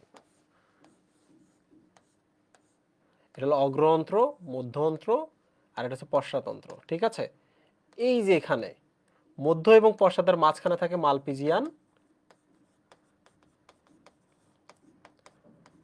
নালিকা, আর অগ্র এবং মধ্যের মাঝখানে এই জায়গায় থাকে হচ্ছে হেপাটিক বা গ্যাস্ট্রিক সিকা, তাই না? হেপাটিক বা গ্যাস্ট্রিক সিকা কি করে? পরিপাকে সাহায্য করে। আর মালপিজিয়ান নালিকা কি করে? রেচনে সাহায্য করে। কি রেচনে সাহায্য করে আমি 1 সেকেন্ডের মধ্যে বলে দিই। এখানে যে বর্জ্য পদার্থগুলো উৎপন্ন হবে এগুলো এই নালীটার ভেতরে প্রবেশ করে করে এই পাশে এই পাশে এখানে আসবে, এসে এই যে নিচ দিয়ে চলে যায় রেচন পদার্থ। তাহলে মলের সাথে কিন্তু এদের রেচন পদার্থ বের হয়, মলের সাথে। মানুষের ক্ষেত্রে কি হয়? মলের জন্য পায়ুপথ আর রেচনের জন্য হচ্ছে মূত্রনালী। কিন্তু এদের ক্ষেত্রে দেখো এক পথেই মলও বের হচ্ছে, রেচন পদার্থ বের হচ্ছে। রেচন পদার্থ কি জিনিস? যেগুলো রক্ত থেকে আসে তাদেরকে বলা হয় রেচন পদার্থ। ঠিক আছে, আচ্ছা। মধ্য অন্ত্রের শেষ ভাগে রেচন অঙ্গের নাম কি? এই যে বললামই তো, মালপিজিয়ান নালিকা। ভিলাইয়ের কাজ কি? শোষণতল বৃদ্ধি।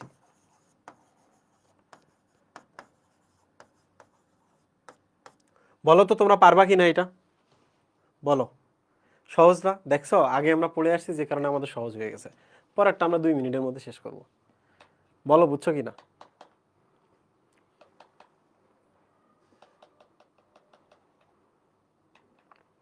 এই কথা বলো সবাই। ভেরি গুড, বুঝছে ওরা। আচ্ছা, পরের আমরা স্লাইডে চলে আসি। পশ্চাতন্ত্র। পশ্চাতন্ত্র একটু ছবিটা আমরা দেখি। Crop, gizzard, mesenteron. এই যে দেখো পশ্চাতন্ত্র নলের মতো আসতেছে এবং এটা অনেক বড় দিতে হবে একটু। তোমরা কি জানো যে পরিপাক নালী পেঁচানো কেন থাকে? Any idea? যত বেশি পরিপাক নালী থাকবে খাদ্য ততক্ষণ ধরে যাইতে থাকবে, আর যতক্ষণ ধরে যাইতে থাকবে খাদ্য থেকে আমরা গুরুত্বপূর্ণ জিনিসগুলো তত বের করে নিতে পারবো। এই জায়গাটা যে ছোট হইতো খাদ্য এখান থেকে এসে বের হয়ে যাইতো, ফলে খাদ্যের অনেক জিনিস আমরা নষ্ট হইতো, আমাদের অপচয় হয়ে যাইতো। ঠিক আছে, এই জন্য দেখো এই যে প্যাঁচ থাকে, অনেক পেঁচানো অংশ থাকে। এখন আমরা কাজ করি, এই জায়গার নাম কি বলতো? প্রক্টোডিয়াম না? প্রক্টোডিয়াম কি না মুহিব? আচ্ছা, তো প্রক্টোডিয়ামটা এইভাবে আমরা মনে রাখি। তোমরা কি হচ্ছে কি এর নাম মুহিব? সিসিমপুর। সিসিমপুর দেখছো? ইকরি, হালুম, শিকু, মনা, দেখছো না? তাহলে এই জায়গাটা আমরা মনে রাখি এইভাবে, ইকরির পা, ইকরির পা। তাহলে বলো তো ই মানে কি? ইলিয়াম না? তাহলে প্রথম এই অঞ্চলটার নাম কি? ইলিয়াম। তারপর কতে কি? কোলন। তাহলে এই অঞ্চলটার নাম কি? কোলন। রে, এই অঞ্চলটার নাম হচ্ছে রে বা রেকটাম। রেকটাম মানে হচ্ছে মলাশয়, আর এই ছিদ্রটার নাম হচ্ছে পায়ু ছিদ্র। পায়ু, মনে থাকবে, ইক্রির পা, ইলিয়াম কোলন রেকটাম পায়ু। ইলিয়াম কোলন রেকটাম পায়ু। তো এগুলো নিয়ে একটু আমি বলি। এটাও নলাকার, নলাকার, নলাকার। পায়ুটা রেকটামটা একটু চওড়া, ওখানে মল জমে থাকে, পায়ু ছিদ্রপথে বের হয়ে যায়। সো দেখো তো, খাদ্যের মধ্যে লবণ এবং পানিটা সবচেয়ে বেশি কোথায় শোষিত হবে? ইউজুয়ালি এই জায়গায় হয়, তাই না? গুরুত্বপূর্ণ যা কিছু আছে এখান থেকে যায় না? এটা এটা ঘাস ফড়িংয়ের দেহ, তাহলে এগুলো হিমোসিল না? এগুলা এখান থেকে কিন্তু গুরুত্বপূর্ণ যত আছে সব কিন্তু চলে যায়। বাকি যেগুলো থাকে এগুলোর মধ্যে সবচেয়ে বেশি কোথায় থেকে যাবে বলো তো? ইলিয়াম থেকে যাবে না? রাস্তায় যেটা আগে না, ঠিক কি না? তাহলে তারপরে যেগুলো অবশিষ্ট থাকবে সেগুলো এখান থেকে যাবে না, আরও অবশিষ্ট থাকলে এখান থেকে যাবে না। তাহলে ধীরে ধীরে এখানে যে পেস্টের মতো ছিল, এখানে যে পেস্টের মতো ছিল, এই পেস্টগুলা বা তরলগুলা ধীরে ধীরে কি সেমি সলিড হবে না? শক্ত হবে না? হয়ে দেন এখান থেকে বের হবে না মল আকারে? ইয়েস। তাহলে এখানে বেশি হবে, দেন এখানে, দেন এখানে। বাট কখনো যদি জিজ্ঞেস করে সবচেয়ে বেশি শোষণ কোথায়, উত্তর কি? এইটা। পশ্চাতন্ত্রের মধ্যে সবচেয়ে কোথায় শোষণ হয়? ইলিয়ামে। ঠিক আছে, মানুষের ক্ষেত্রে না কিন্তু, এটা ঘাস ফড়িং এর ক্ষেত্রে। প্রেস্টুরেন্ট এবার চলে আসি আমরা। পশ্চাৎ অন্ত্রের ভিন্ন নাম কি? খুব সহজ, প্রক্টোডিয়াম, তাই না? পশ্চাৎ অন্ত্রের ভ্রূণীয় বিকাশ কোথা থেকে আসছে মুহিব? নিচের অংশটা একটোডাম, উপর নিচ একটোডাম। পশ্চাৎ অন্ত্রের অন্তঃস্থ আবরণ কি বলতো? কি? কিউটিকল, কাইটিন, পেরিট্রপিক ঝিল্লি, কিউটিকল। পশ্চাৎ অন্ত্রের অংশগুলোর নাম কি? কিসের পা? ইকরির পা। ইলিয়াম, কোলন, রেকটাম, পায়ু। রেকটাল পেপিলার সংখ্যা কয়টি? এই প্রিয় স্টুডেন্ট দেখো, এই যে রেকটাম আছে না এখানে, এই রেকটামটা যদি আমরা প্রস্থচ্ছেদ করি এখানে কিন্তু এরকম থাকে, সেম গিজার্ডের মতো দেখতে কিছুটা। এই যে দেখো, একটা, দুইটা, তিনটা, চারটা, পাঁচটা অ্যান্ড দেন ছয়টা। তাহলে রেকটাল পেপিলার সংখ্যা কয়টা? 6টি। তাহলে দেখো, পেপিলা আর পেপিলা দুইটা বানান আছে, এটা কিন্তু প্লুরাল, এটা কি সিঙ্গুলার? সিঙ্গেল। ঠিক আছে, পেপিলা শব্দের অর্থ পিরামিড। তাহলে এগুলো কি পিরামিডের মতো না? দেখো তো, পিরামিডের মতো না? পিরামিড। পায়ুছিদ্র দেহের কোন অংশে অবস্থিত? মাথা, বক্ষ, উদর। তাহলে উদরে না? উদরের কোন খণ্ডে? দশম খণ্ডে। দশম খণ্ড কোথায়? উদরে, পায়ুছিদ্র। প্রিয় স্টুডেন্ট দেখো তো, পড়া শেষ হয়েছে না? এখনো কিন্তু ক্লাস শেষ হয় না, বাট পড়া শেষ হয়েছে কিনা দেখো, আমরা দ্রুত শেষ করলাম না? তাহলে কনসেপ্ট জানলে দ্রুত পড়া শেষ হয়, রিভিশনের সময় দেখবে আরো কম সময় লাগতেছে। বলো তোমরা বুঝছো কিনা?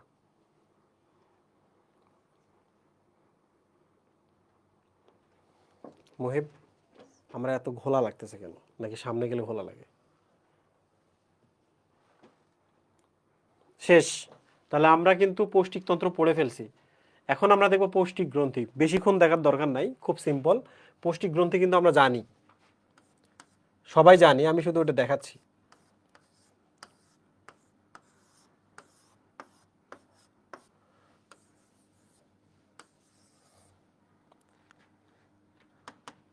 একটা হচ্ছে এই যে ক্রপের, দেখো এটা ক্রপ না, এটা মুহেব, ক্রপের এখান থেকে একটা যাচ্ছে, ক্রপের এখানে লালা গ্রন্থি আছে, এখান থেকে এই যে এখানে যাচ্ছে, কোন জায়গায় যাচ্ছে জানো? লেবিয়াম যে জায়গায় আছে, এই ঠোঁট ঠোঁট, সেই ঠোঁটের কাছে এখানে পড়তেছে। সো লেবিয়ামের গোড়ায় গিয়ে তারা লালা রস ঢেলে দেয়, লেবিয়ামের গোড়ায়। আর আছে কোথায়, কোন লেয়ারে আছে এরা? ক্রপের লেয়ারে আছে, রাইট? ক্রপের জাস্ট নিচে বা ক্রপের পাশে থাকে। পৌষ্টিক গ্রন্থি আমরা একটা পেলাম, এটার নাম কি? কি গ্রন্থি? লালা গ্রন্থি না এটার নাম? আচ্ছা, আবার বলো তো, এই যে এখানে আছে না একটা জোড়ায় জোড়ায়, এটার নাম কি? সিকা, তাই না? কি ধরনের seeker? Hepatic or gastric seeker. পাইলাম কি না? তাহলে এটা কোথায় থাকে? এটা হচ্ছে অগ্রঅন্ত্র এবং মধ্য অন্ত্রের মাঝখানে, বা গিজার্ড ও মেজেন্টেরনের মাঝখানে, রাইট? ওকে। আর কোথায় পরিপাক গ্রন্থি আছে? এই যে ভেতরের লেয়ারটা, তাই না? মেজেন্টেরনের ভেতর থেকে কিন্তু আসে। তাহলে মেজেন্টেরনের অন্তঃস্তর। তাহলে আমরা 3 ধরনের পরিপাক গ্রন্থি পেলাম। ওকে, আমরা 3 ধরনের কিন্তু পরিপাক গ্রন্থি পেয়েছি, রাইট? আচ্ছা, গ্রন্থিগুলোর অবস্থানও পেয়েছি, কোথায় কোথায় পড়ে আমরা এটাও বুঝতে পেরেছি। এইটা হচ্ছে লাস্ট স্লাইড, কারণ এরপর আর কোনো স্লাইড নাই, এটা 2 মিনিটের মধ্যে হবে। লালা রসের এনজাইম আমরা এইভাবে মনে রাখি, আকাশ। মনে রাখবা লালা রসের এনজাইম কিভাবে মনে রাখে? আকাশ। আতে হচ্ছে অ্যামাইলেজ, কাতে হচ্ছে কাইটিনেজ, তখন তো সতে হচ্ছে সেলুলেজ। কিন্তু ঘাস ফড়িং যেহেতু ঘাস খায়, এই জন্য সেলুলেজ এনজাইমটা থাকবে। বলো তো, মানুষের কি সেলুলেজ এনজাইম থাকে? মানুষ কি ঘাস খায়? মানুষ কোনো ঘাস খায় না। তাহলে এই জিনিসটা মনে রাখতে হবে। দেখো, অ্যামাইলেজ শর্করা পরিপাক করে বা স্টার্চ পরিপাক করে, কাইটিনেজ কাইটিন পরিপাক করে, সেলুলেজ সেলুলোজ পরিপাক করে। তারপরের প্রশ্ন, হেপাটিক সিকা এবং মেজেন্টেরন থেকে খরিত অ্যামাইলোলাইটিক এনজাইম কি? লাস্টেরটাতে চলে আসি, হেপাটিক সিকা এবং মেজেন্টেরন থেকে খরিত, মানে লালারস শেষ। তাহলে এখন মেজেন্টেরনের যে এনজাইমগুলো আছে আমরা এগুলো পড়বো। এবং মনে রাখবা এই দুটো একসাথে একই ধরনের ক্ষরণ করে, এখান থেকে এবং এখান থেকে সেম ধরনের এনজাইম ক্ষরণ হয়। তাহলে আমরা কিভাবে মনে রাখবো? সেটা হলো, লাইপোলাইটিক এনজাইমের নাম কি? লাইপেজ না? লাইপেজ না? শেষ। এবার চলে আসি আমরা প্রোটিওলাইটিক, মানে প্রোটিন পরিপাক করতে কে সাহায্য করে বলো তো? পেতে হচ্ছে পেপটাইডেজ না? পেপটাইডেজ, তারা পেপটাইড পরিপাক করে। পো থেকে হচ্ছে প্রোটিয়েজ, পো থেকে হচ্ছে প্রোটিয়েজ। আমি এইভাবে মনে রাখি, পেপোট্রি, মানে পেপের গাছ দুইটা, পেপের গাছ, পেপোট্রি। ট্রি থেকে হচ্ছে ট্রিপসিন ট্রিপটেজ, ট্রিপসিন এবং ট্রিপটেজ। ঠিক আছে কিনা একটু দেখি, পেপটাইডেস, প্রোটিয়েস, ট্রিপটেস, ট্রিপসিন। শেষ। নাম দেখে মনে হচ্ছে যে ট্রিপসিন, ট্রিপটেস কিংবা প্রোটিয়েস, পেপটাইডেস সব প্রোটিন পরিপাকে সাহায্য করে। সহজ। এই যে অ্যামাইলোলাইটিক যে এনজাইমটা আছে ওই জায়গা থেকে খরিত হয়, এই এনজাইমটার নাম কি?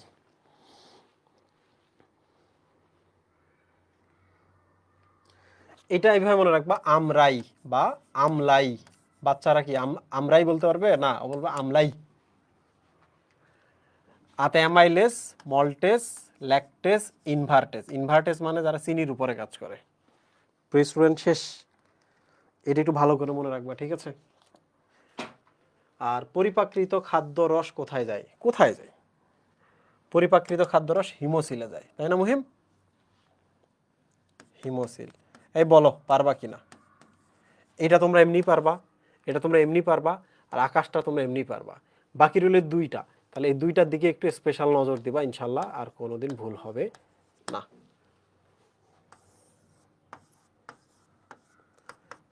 1 2 3 4 5, 5 স্টার ক্লাস, কারণ তোমার আর কোনো চিন্তা নাই। এই বলো প্রবলেম সলভড। দেখি ফেসবুকবাসীর কি অবস্থা। তোমরা যারা আগে পড়ছিলা, তোমরা কি এরকম করে সিরিয়াসলি পড়াশোনা করছিলা?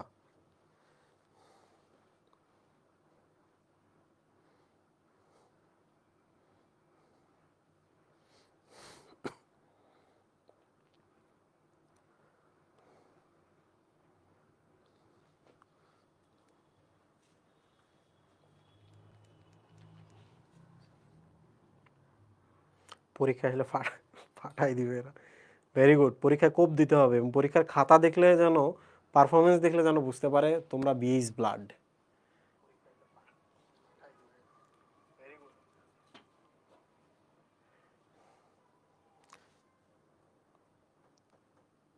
কি আবার কি সাউন্ড চলে গেছে?